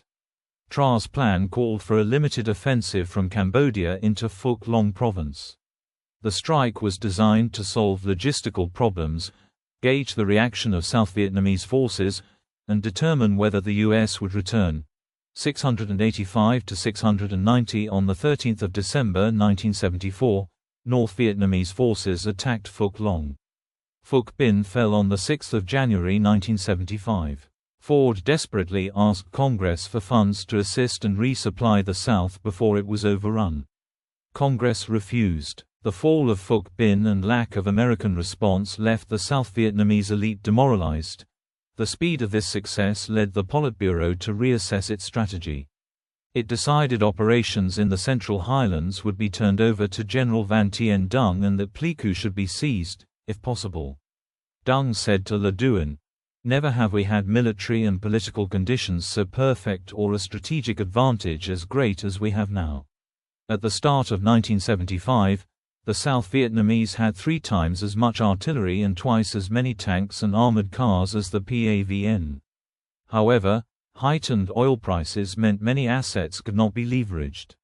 Moreover, the rushed nature of Vietnamization, intended to cover the U.S. retreat, resulted in a lack of spare parts, ground crew, and maintenance personnel, which rendered most of it inoperable. 362 to 366. Campaign 275. On 10 March 1975, General Deng launched Campaign 275, a limited offensive into the Central Highlands, supported by tanks and heavy artillery. The target was Ban Ma Thuot. If the town could be taken, the provincial capital Pleiku and the road to the coast would be exposed for a campaign in 1976. The ARVN proved incapable of resisting the onslaught, and its forces collapsed. Again, Hanoi was surprised by the speed of their success. Deng urged the Politburo to allow him to seize Pleiku immediately and turn his attention to Kon Tum. He argued that with 2 months of good weather until onset of the monsoon, it would be irresponsible not to take advantage. President Thieu, a former general, was fearful his forces would be cut off in the north by the attacking communists. Thieu ordered a retreat, which turned into a bloody rout. While the bulk of ARVN forces attempted to flee, isolated units fought desperately. ARVN General Phu abandoned Pleiku and Kon Tum and retreated toward the coast, in what became known as the Column of Tears. 693 to 694. On 20 March, Thieu reversed himself and ordered Hue, Vietnam's third largest city, be held at all costs, and then changed policy several times. As the PAVN launched their attack, panic set in, and ARVN resistance withered. On the 22nd of March, the PAVN opened the siege of Hue. Civilians flooded the airport and docks hoping for escape. As resistance in Hue collapsed, PAVN rockets rained down on Da Nang and its airport. By the 28th of March, 35,000 PAVN troops were poised to attack the suburbs. By the 30th of March, 100,000 leaderless ARVN troops surrendered as the PAVN marched through Da Nang. With the fall of the city, the defense of the Central Highlands and northern provinces ended. 699 to 700. Final North Vietnamese offensive. With the north half of the country under their control, the Politburo ordered Deng to launch the final offensive against Saigon. The operational plan for the Ho Chi Minh campaign called for Saigon's capture before the 1st of May. Hanoi wished to avoid the coming monsoon and prevent redeployment of ARVN forces defending the capital. Northern forces, their morale boosted by their recent victories, rolled on, taking Nha Trang, Cam Ranh and Da Lat. 702 to 704. On the 7th of April, 3 PAVN divisions attacked Sun Loc, 40 miles, 64 kilometers, east of Saigon. For 2 bloody weeks, fighting raged as the ARVN defenders made a last stand to try to block PAVN advance. On the 21st of April, however, the exhausted garrison was ordered to withdraw towards Saigon. 704 to 707. An embittered and tearful President Thieu resigned, declaring that the U.S. had betrayed South Vietnam. In a scathing attack, he suggested Kissinger had tricked him into signing the Paris Peace Agreement, promising military aid that failed to materialize. Having transferred power to Tran Van Hong on the 21st of April, he left for Taiwan. 714. After having appealed unsuccessfully to Congress for $722 million in emergency aid for South Vietnam, President Ford gave a televised speech on the 23rd of April, declaring an end to the war and U.S. aid. By the end of April, the ARVN had collapsed except in the Mekong Delta. Refugees streamed southward, ahead of the main communist onslaught. On the 27th of April, 100 PAVN troops encircled Saigon. The city was defended by about 30,000 ARVN troops. To hasten a collapse and foment panic, the PAVN shelled Tan Son Nhut airport and forced its closure. With the air exit closed, large numbers of civilians had no way out. 716. Fall of Saigon. Chaos and panic broke out as hysterical South Vietnamese officials and civilians scrambled to leave. Martial law was declared. American helicopters began evacuating South Vietnamese, U.S. and foreign nationals from the city and the U.S. Embassy compound. Operation Frequent Wind had been delayed until the last possible moment, because of Ambassador Graham Martin's belief Saigon could be held and a political settlement reached. Frequent Wind was the largest helicopter evacuation in history. It began on the 29th of April, in an atmosphere of desperation, as hysterical crowds of Vietnamese vied for limited space. Frequent Wind continued around the clock, as PAVN tanks breached defenses near Saigon. In the early morning of the 30th of April, the last U.S. Marines evacuated the embassy by helicopter, as civilians swamped the perimeter and poured into the grounds. 718 to 720 on the 30th of April 1975, PAVN troops entered Saigon and overcame all resistance, capturing key buildings and installations. Tanks from the Second Corps crashed through the gates of the Independence Palace and the Viet Cong flag was raised above it. President Duong Van Minh, who had succeeded Hong 2 days earlier, surrendered to Lieutenant Colonel Bui Van Tung, political commissar of the 203rd Tank Brigade. 95 to 96 Minh was then escorted to Radio Saigon to announce the surrender declaration. 85 The statement was on air at 2:30 p.m. Opposition to U.S. involvement. During the course of the war, a large segment of Americans became opposed to U.S. involvement. In January 1967, only 32% of Americans thought the U.S. had made a mistake in sending troops. Public opinion steadily turned against the war following 1967, and by 1970 only a third believed the U.S. had not made a mistake by sending troops. Early opposition to U.S. involvement drew its inspiration from the Geneva Conference of 1954. American support of Diem in refusing elections was seen as thwarting the democracy America claimed to support. Kennedy, while senator, opposed involvement. It is possible to specify groups who led the anti-war movement at its peak in the late 1960s and the reasons why. Many young people protested because they were being drafted, while others were against because the anti-war movement grew popular among the counterculture. Some advocates within the peace movement advocated a unilateral withdrawal of forces. Opposition to the war tended to unite groups opposed to U.S. anti-communism and imperialism, and for those involved with the New Left. Others, such as Stephen Spiro, opposed the war based on the theory of just war. Some wanted to show solidarity with the people of Vietnam, such as Norman Morrison emulating T. Quang Duc.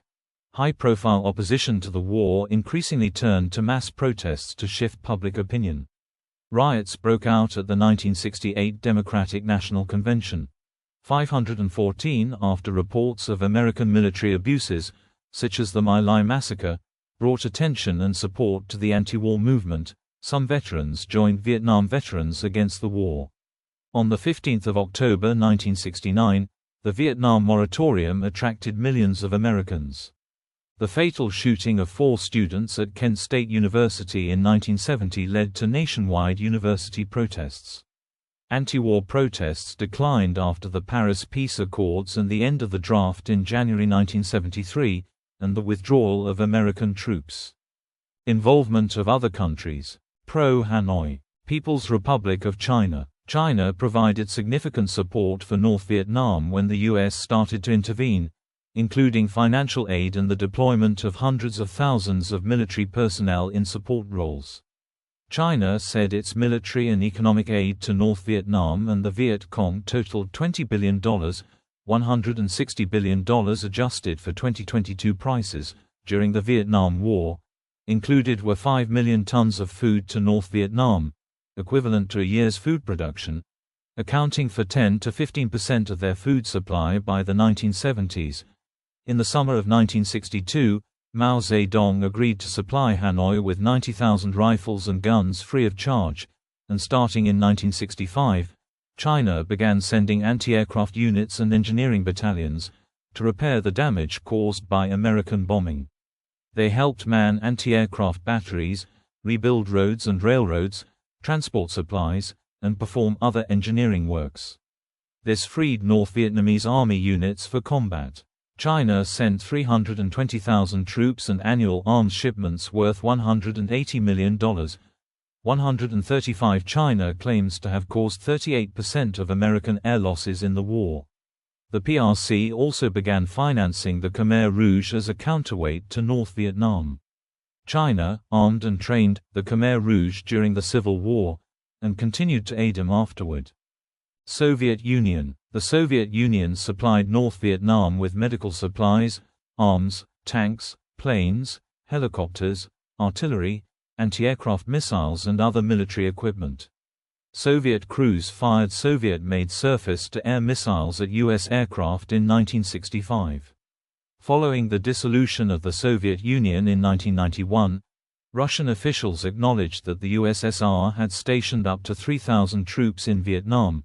According to Russian sources, between 1953 and 1991, the hardware donated by the Soviet Union included 2,000 tanks, 1,700 APCs, 7,000 artillery guns, over 5,000 anti-aircraft guns, 158 surface-to-air missile launches, and 120 helicopters. In total, the Soviets sent North Vietnam annual arms shipments worth $450 million, 364 to 371 from July 1965 to the end of 1974. Fighting in Vietnam was observed by some 6,500 officers and generals, as well as more than 4,500 soldiers and sergeants of the Soviet armed forces, amounting to 11,000 military personnel. The KGB helped develop the signals intelligence capabilities of the North Vietnamese. Pro-Saigon. As South Vietnam was formerly part of a military alliance with the US, Australia, New Zealand, France, the UK, Pakistan, Thailand and the Philippines, the alliance was invoked during the war. The UK, France and Pakistan declined to participate, and South Korea, Taiwan, and Spain were non-treaty participants. United Front for the Liberation of Oppressed Races. The ethnic minority peoples of South Vietnam, like the Montagnards in the Central Highlands, the Hindu and Muslim Khmer, and the Buddhist Khmer Krom, were actively recruited in the war. There was a strategy of recruitment and favorable treatment of Montagnard tribes for the Viet Cong, as they were pivotal for control of infiltration routes.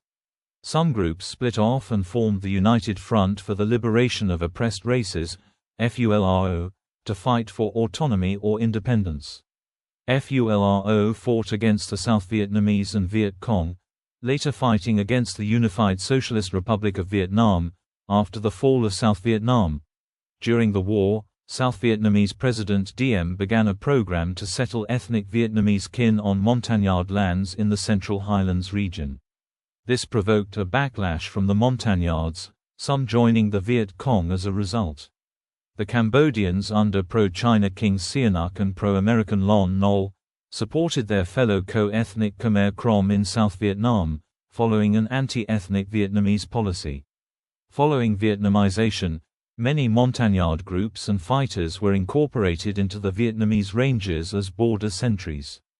War crimes. Many war crimes took place, by both sides, including rape, massacres of civilians, bombings of civilian targets, terrorism, torture, and murder of prisoners of war.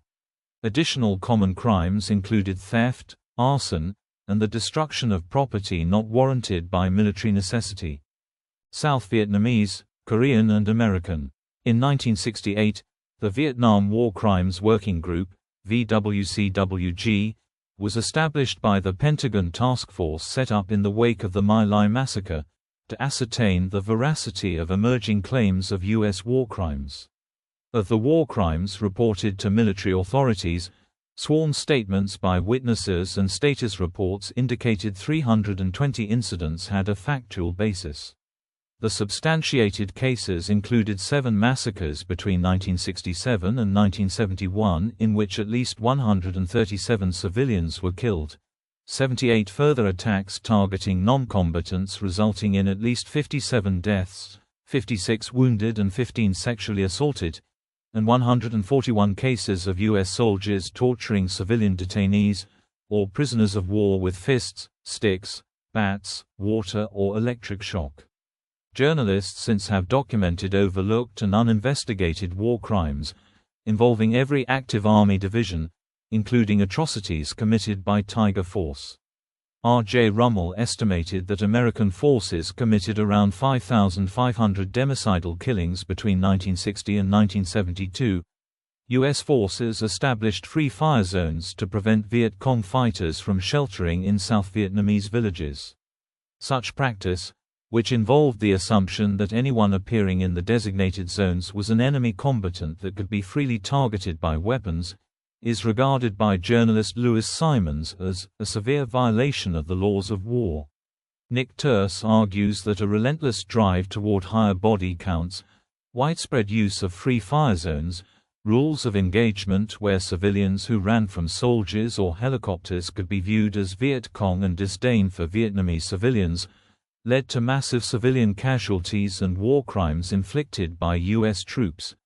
251. One example cited by Turse is Operation Speedy Express, which was described by John Paul Vann as, in effect, Many Lice. 251. A report by Newsweek magazine suggested that at least 5,000 civilians may have been killed during 6 months of the operation, and there were 748 recovered weapons and an official U.S. military body count of 10,889 enemy combatants killed. Rummel estimated that 39,000 were killed by South Vietnam during the Diem era in democide. For 1964 to 75, Rummel estimated 50,000 people were killed in democide. Thus, the total for 1954 to 1975 is about 80,000 deaths caused by South Vietnam. Benjamin Valentino estimates 110,000 to 310,000 deaths as a possible case of counter-guerrilla mass killings by U.S. and South Vietnamese forces. The Phoenix program, coordinated by the CIA and involving U.S. and South Vietnamese security forces, was aimed at destroying the political infrastructure of the Viet Cong. The program killed 26,000 to 41,000 people, with an unknown number being innocent civilians. 341 to 343. Torture and ill treatment were frequently applied by the South Vietnamese to POWs, as well as civilian prisoners. 77. During their visit to the Con Son prison in 1970, U.S. Congressmen Augustus Hawkins and William R. Anderson witnessed detainees either confined in minute tiger cages, or chained to their cells, and provided with poor quality food. American doctors inspecting the prison found many inmates suffering symptoms resulting from forced immobility and torture. 77. During their visits to U.S. detention facilities in 1968 and 1969, the International Red Cross recorded many cases of torture and inhumane treatment before the captives were handed over to South Vietnamese authorities. 78. Torture was conducted by the South Vietnamese government in collusion with the CIA. South Korean forces were accused of war crimes. One documented event was the Phong In He and Phong In Hat massacre, where the 2nd Marine Brigade reportedly killed between 69 and 79 civilians on 12 February 1968 in Phong In He and Phong In Hat village, Dien Ban district. South Korean forces are accused of perpetrating other massacres: Bin Hoa massacre, Bin Tai massacre and Ha Mai massacre. North Vietnamese and Viet Cong. Amy Pedazur has written that the overall volume and lethality of Viet Cong terrorism rivals or exceeds all but a handful of terrorist campaigns waged over the last third of the 20th century, based on the definition of terrorists as a non-state actor, and examining targeted killings and civilian deaths, which are estimated at over 18,000 from 1966 to 1969. The U.S. Department of Defense estimates the VC-PAVN had conducted 36,000 murders and 58,000 kidnappings from 1967 to 1972, circa 1973. Benjamin Valentino attributes 45,000 to 80,000 terrorist mass killings to the Viet Cong. Statistics for 1968 to 1972 suggest about 80% of the terrorist victims were ordinary civilians and only about 20% were government officials, policemen, members of the self-defense forces or pacification cadres. 273 Viet Cong tactics included frequent mortaring of civilians in refugee camps, and placing of mines on highways frequented by villages taking goods to urban markets. Some mines were set only to go off after heavy vehicle passage, causing slaughter aboard packed civilian buses. 270 to 279 notable Viet Cong atrocities include the massacre of over 3,000 unarmed civilians at Hue during the Tet Offensive and the killing of 252 civilians during the Dark Sun Massacre. 155,000 refugees fleeing the final North Vietnamese Spring Offensive were reported to have been killed, or abducted, on the road to Tuy Hoa in 1975. PAVN and Viet Cong troops killed 164,000 civilians in democide between 1954 and 1975 in South Vietnam. North Vietnam was known for its abusive treatment of American POWs, most notably in Hoa Lo Prison, the Hanoi Hilton, where torture was employed to extract confessions. 655. Women were active in a large variety of roles, making significant impacts and the war having significant impacts on them. Several million Vietnamese women served in the military and in militias, particularly in the Viet Cong, with the slogan, "When war comes, even the women must fight," being widely used. These women made vital contributions on the Ho Chi Minh Trail, espionage, medical care, logistical and administrative work, and sometimes direct combat. Women workers took on more roles in the economy and Vietnam saw an increase in women's rights. In Vietnam and elsewhere, women emerged as leaders of anti-war peace campaigns and made significant contributions to war journalism. However, women still faced significant levels of discrimination during and were often targets of sexual violence and war crimes.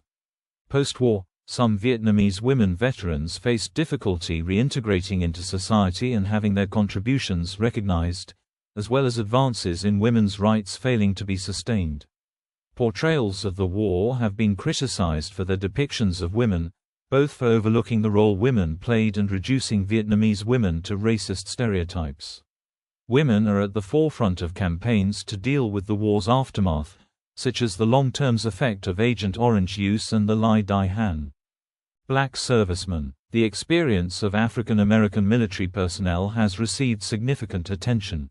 The site, African American Involvement in the Vietnam War, compiles examples, as does the work of journalist Wallace Terry, whose book Bloods, An Oral History of the Vietnam War by Black Veterans, includes observations about the impact on the black community and black servicemen. He notes, the higher proportion of combat casualties among African American servicemen than other races, the shift toward and different attitudes of black military volunteers and conscripts, the discrimination encountered by black servicemen on the battlefield in decorations, promotion and duty assignments, as well as having to endure the racial insults, cross burnings and Confederate flags of their white comrades, and the experiences faced by black soldiers stateside during the war and after withdrawal. Civil rights leaders protested the disproportionate casualties and overrepresentation in hazardous duty experienced by African American servicemen, prompting reforms that were implemented beginning in 1967. As a result, by the war's completion in 1975, black casualties had declined to 13% of U.S. combat deaths, approximately equal to percentage of draft-eligible black men, though still slightly higher than the 10% who served in the military. Weapons. Nearly all U.S. Allied forces were armed with U.S. weapons including the M1 Garand, M1 carbine, M14 rifle, and M16 rifle. The Australian and New Zealand forces employed the 7.62mm L1A1 self-loading rifle, with occasional use of the M16 rifle. The PAVN, although having inherited U.S., French, and Japanese weapons from World War II and the First Indochina War, were largely armed and supplied by China, the Soviet Union, and its Warsaw Pact allies. Some weapons, notably anti-personnel explosives, the K50M, and homemade versions of the RPG-2, were manufactured in North Vietnam. By 1969, the U.S. Army had identified 40 rifle, carbine types, 22 machine gun types, 17 types of mortar, 20 recoilless rifle or rocket launcher types, 9 types of anti-tank weapons, and 14 anti-aircraft artillery weapons used by ground troops on all sides. Also in use, mostly by anti-communist forces, were 24 types of armored vehicles and self-propelled artillery, and 26 types of field artillery and rocket launchers. Extent of U.S. bombings. The U.S. dropped over 7 million tons of bombs on Indochina during the war, more than triple the 2.1 million tons it dropped on Europe and Asia during World War II, and more than 10 times the amount during the Korean War. 500,000 tons were dropped on Cambodia, 1 million ton on North Vietnam, and 4 million tons on South Vietnam. On a per-person basis, the 2 million tons dropped on Laos make it the most heavily bombed country in history. The New York Times noted this was nearly a ton for every person in Laos. Due to the particularly heavy impact of cluster bombs, Laos was a strong advocate of the Convention on Cluster Munitions to ban the weapons, and was host to its first meeting in 2010. Former U.S. Air Force official Earl Tilford recounted repeated bombing runs of a lake in central Cambodia. The B-52s literally dropped their payloads in the lake. The Air Force ran many missions like this to secure additional funding during budget negotiations, so the tonnage expended does not directly correlate with the resulting damage. Casualties. Estimates of casualties vary, with one source suggesting up to 3.8 million violent war deaths in Vietnam for 1955 to 2002. A demographic study calculated 791,000 to 1,141,000 war-related deaths during the war for all of Vietnam, for military and civilians. Between 195,000 and 430,000 South Vietnamese civilians died in the war. 450 to 453 extrapolating from a 1969 U.S. intelligence report. Genta Louis estimated 65,000 North Vietnamese civilians died. 450 to 453 estimates of civilian deaths caused by American bombing of North Vietnam range from 30,000 to 176, 617 to 182,000. A 1975 U.S. Senate subcommittee estimated 1.4 million South Vietnamese civilians casualties during the war, including 415,000 deaths. The military of South Vietnam suffered an estimated 254,256 killed between 1960 and 1974, and additional deaths from 1954 to 1959 and in 1975. 275 other estimates point to higher figures of 313,000 casualties. The official U.S. Department of Defense figure for PAVN, VC killed in Vietnam from 1965 to 1974 was 950,765. Officials believed these body count figures need to be deflated by 30%.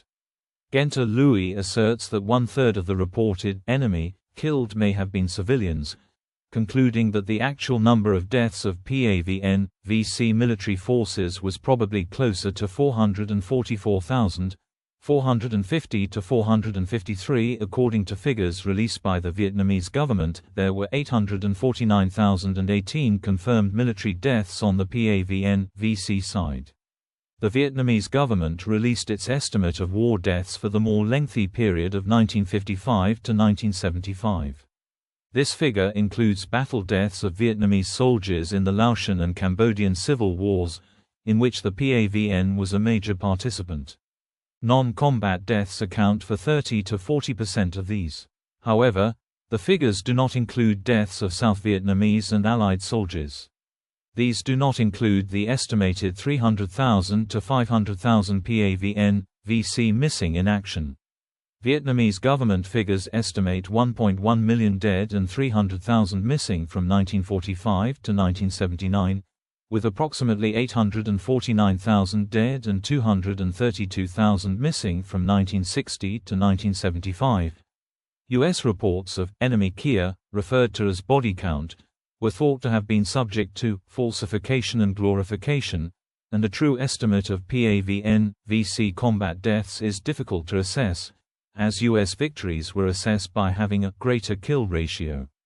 It was difficult to distinguish between civilians and military personnel in the Viet Cong, as many were part-time guerrillas or impressed laborers who did not wear uniforms, and civilians killed were sometimes written off as enemy killed, because high enemy casualties was directly tied to promotions and commendation. 649 to 650 between 275,000 and 310,000 Cambodians were estimated to have died, including between 50,000 and 150,000 combatants and civilians from U.S. bombings. 20,000 to 62,000 Laotians died, and 58,281 U.S. military personnel were killed, of which 1,584 are still listed as missing as of March 2021. Aftermath. In Southeast Asia. In Vietnam. On 2 July 1976, North and South Vietnam were merged to form the Socialist Republic of Vietnam. Despite speculation that the victorious North Vietnamese would, in Nixon's words, massacre the civilians there by the millions, no mass executions took place. However, many South Vietnamese were sent to re-education camps where they endured torture, starvation, and disease while being forced to perform hard labor.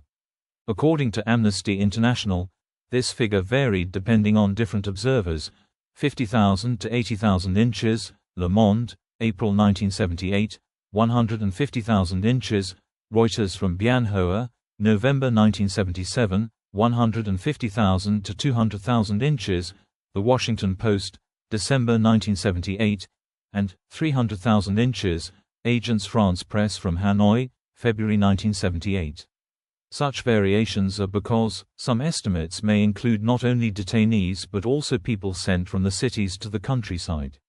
According to a native observer, 443,360 people had to register for a period in re-education camps in Saigon alone, and while some were released after a few days, others stayed for more than a decade.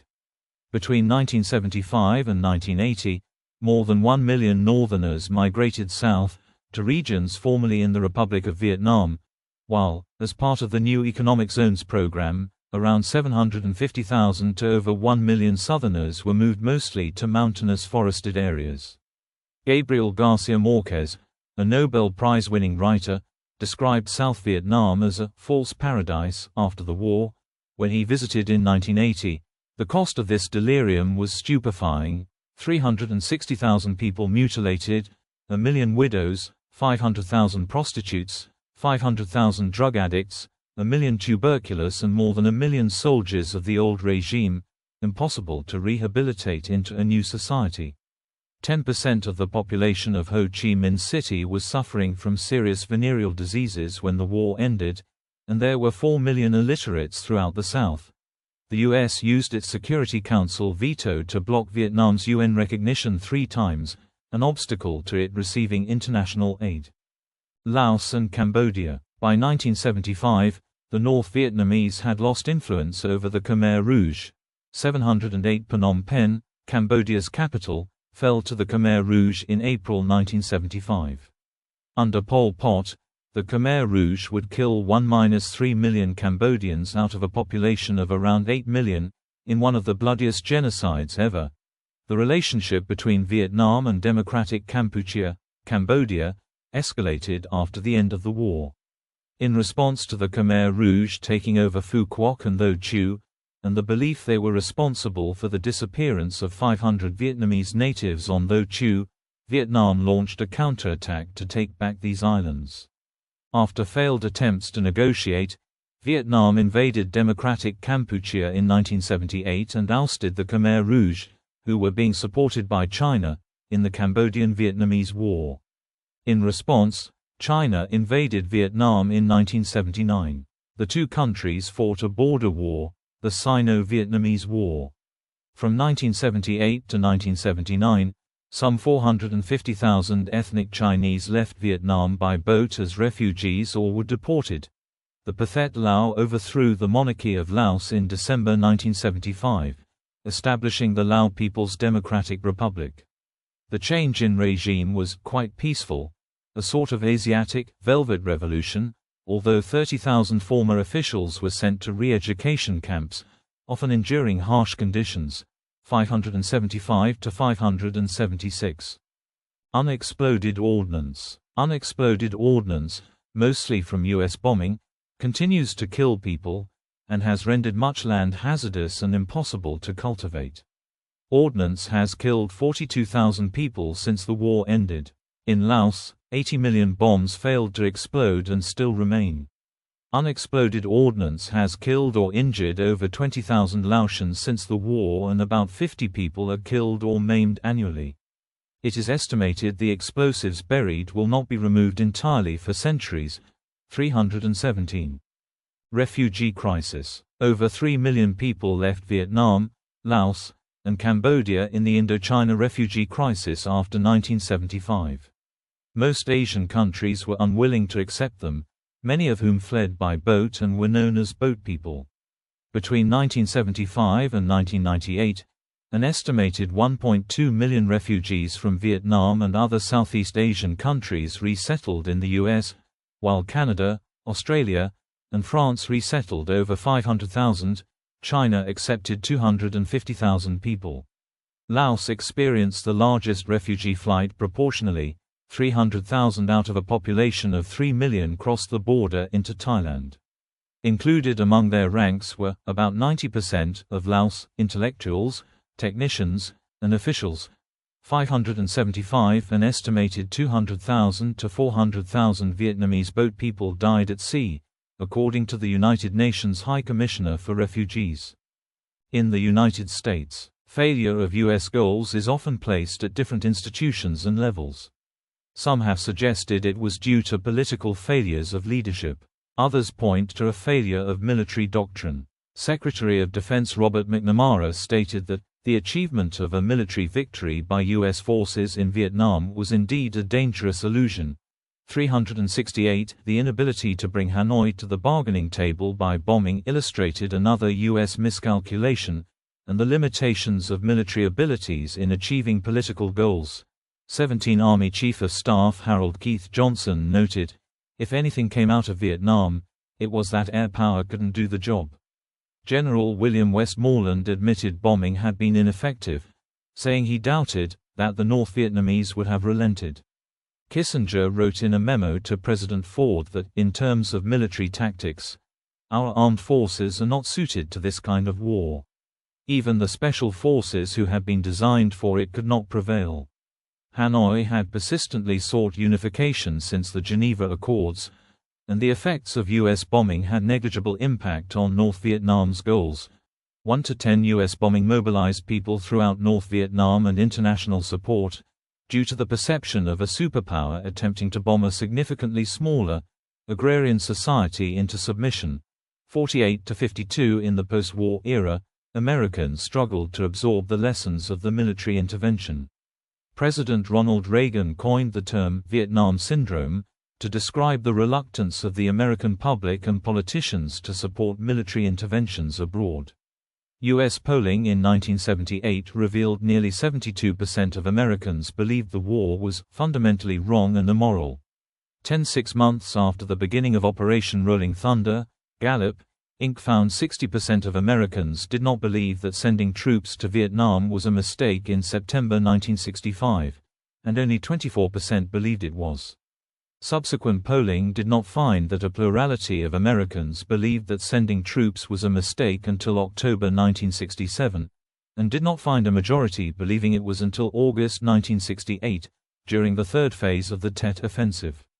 Thereafter, Gallup found majorities believing sending troops was a mistake through the signing of the peace accords in January 1973, when 60% believed sending troops was a mistake, and retrospective polls by Gallup between 1990 and 2000 found 69 to 74% of Americans believed sending troops was a mistake.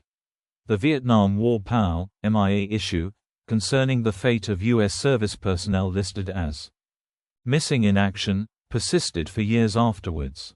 The costs loom large in American consciousness.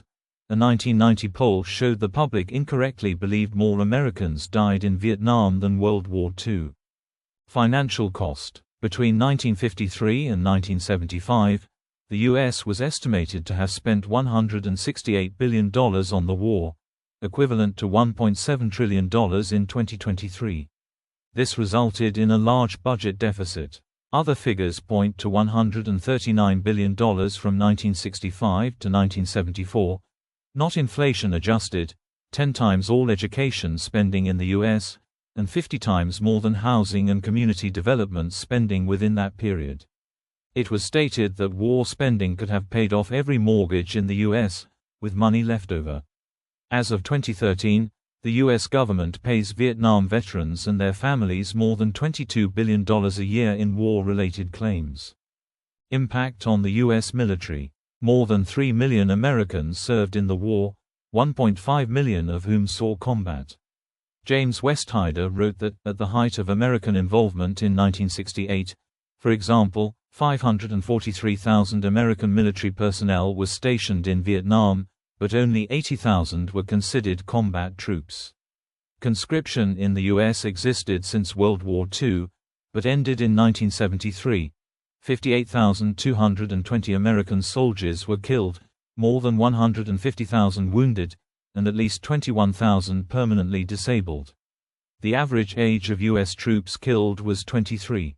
According to Dale Cooter, of those killed in combat, 86% were white, 13% were black.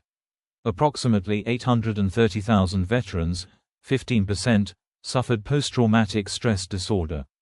This unprecedented number was because the military had routinely provided heavy psychoactive drugs to servicemen, which left them unable to process trauma. Drug use, racial tensions, and the growing incidence of fragging, attempting to kill unpopular officers with grenades or other weapons, created problems for the military and impacted its capability to undertake operations.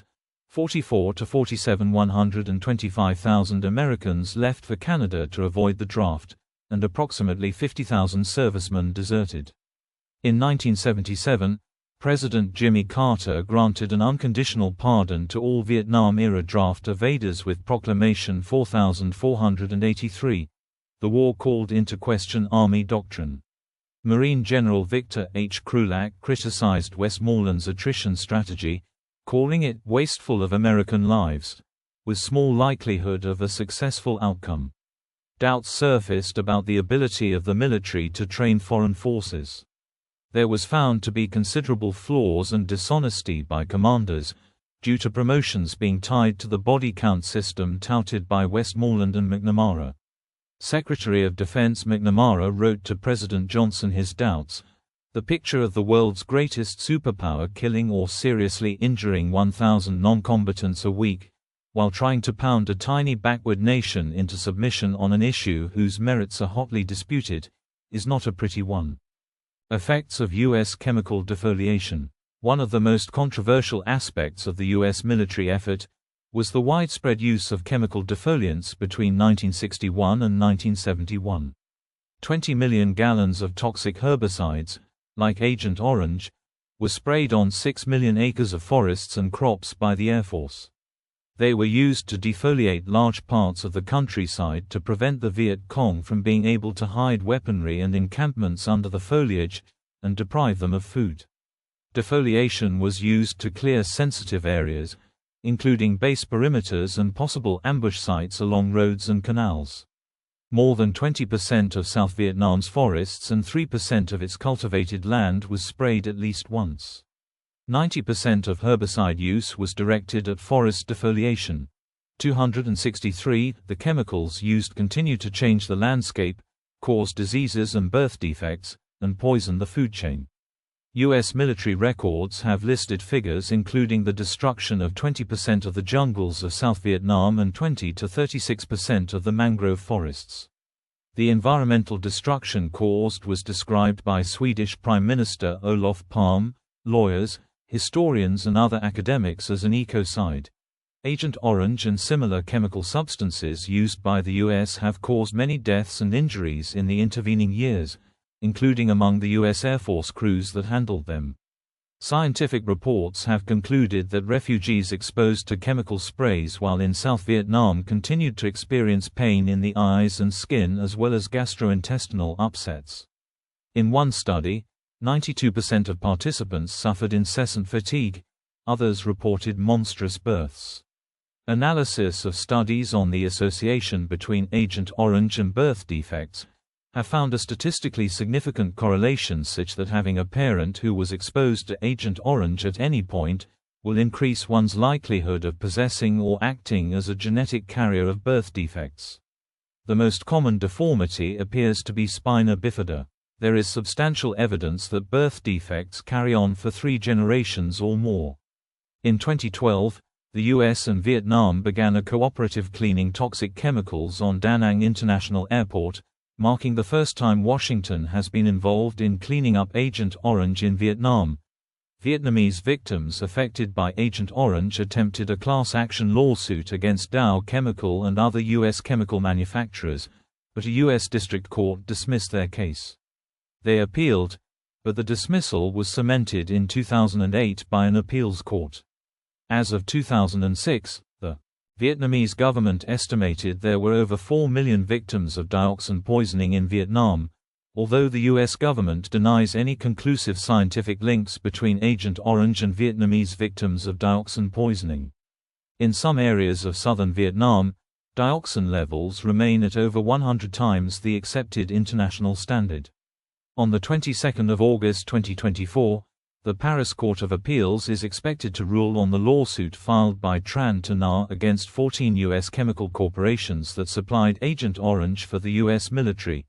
The U.S. Veterans Administration has listed prostate cancer, respiratory cancers, multiple myeloma, diabetes mellitus type 2, B-cell lymphomas, soft tissue sarcoma, chloracne, porphyria cutanea tarda, peripheral neuropathy as presumptive diseases associated with exposure to Agent Orange or other herbicides during military service. Spina bifida is the sole birth defect in children of veterans, recognized as being caused by exposure to Agent Orange. In popular culture, the war has featured extensively in television, film, video games, music and literature. In Vietnam, a notable film set during Operation Linebacker 2 was Girl from Hanoi, 1974, depicting wartime life. Another notable work was The Diary of Dang Thuy Tram, a North Vietnamese doctor who enlisted in the southern battlefield, and was killed aged 27 by U.S. forces near Quang Ngai. Her diaries were published in Vietnam as Dang Thuy Tram's Diary, Last Night I Dreamed of Peace, where it became a bestseller and was made into a film Don't Burn. In Vietnam, the diary has been compared to the Diary of Anne Frank, and both are used in literary education. One of the first major films based on the war was John Wayne's pro-war The Green Berets, 1968.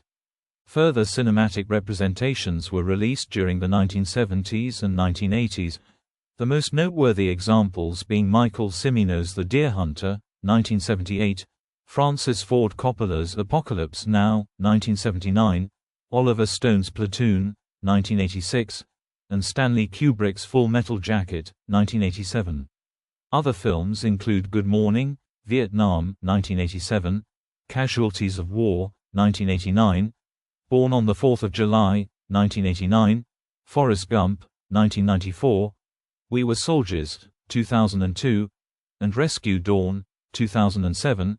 The war influenced a generation of musicians and songwriters in Vietnam, the US, and elsewhere, both pro-anti-war and pro-anti-communist, with the Vietnam War Song Project having identified 5,000-plus songs referencing the conflict. The band Country Joe and the Fish recorded the Fish, Cheer, I Feel Like I'm Fixin' to Die rag in 1965, and it became one of the most influential protest anthems. Myths. Myths play a role in the historiography of the war, and have become part of the culture of the United States. Discussion of myth has focused on U.S. experiences, but changing myths of war have played a role in Vietnamese and Australian historiography. Scholarship has focused on myth-busting, 373 attacking orthodox and revisionist schools of American historiography, and challenging myths about American society and soldiery in the war. 373 Kuzmarov in The Myth of the Addicted Army. Vietnam and the Modern War on Drugs challenges the popular and Hollywood narrative that U.S. soldiers were heavy drug users, in particular the notion that the My Lai massacre was caused by drug use. 373 According to Kuzmarov, Nixon is primarily responsible for creating the drug myth. 374 Michael Allen in Until the Last Man Comes Home accuses Nixon of myth-making by exploiting the plight of the National League of POW, MIA families to allow the government to appear caring, as the war was increasingly considered lost. 376 Allen's analysis ties the position of potential missing Americans or prisoners into post-war politics and presidential elections, including the Swift boat controversy. 376 to 377. Commemoration. On 25 May 2012, President Barack Obama issued a proclamation of the commemoration of the 50th anniversary of the Vietnam War. On 10 November 2017, President Donald Trump issued an additional proclamation commemorating the 50th anniversary of the Vietnam War.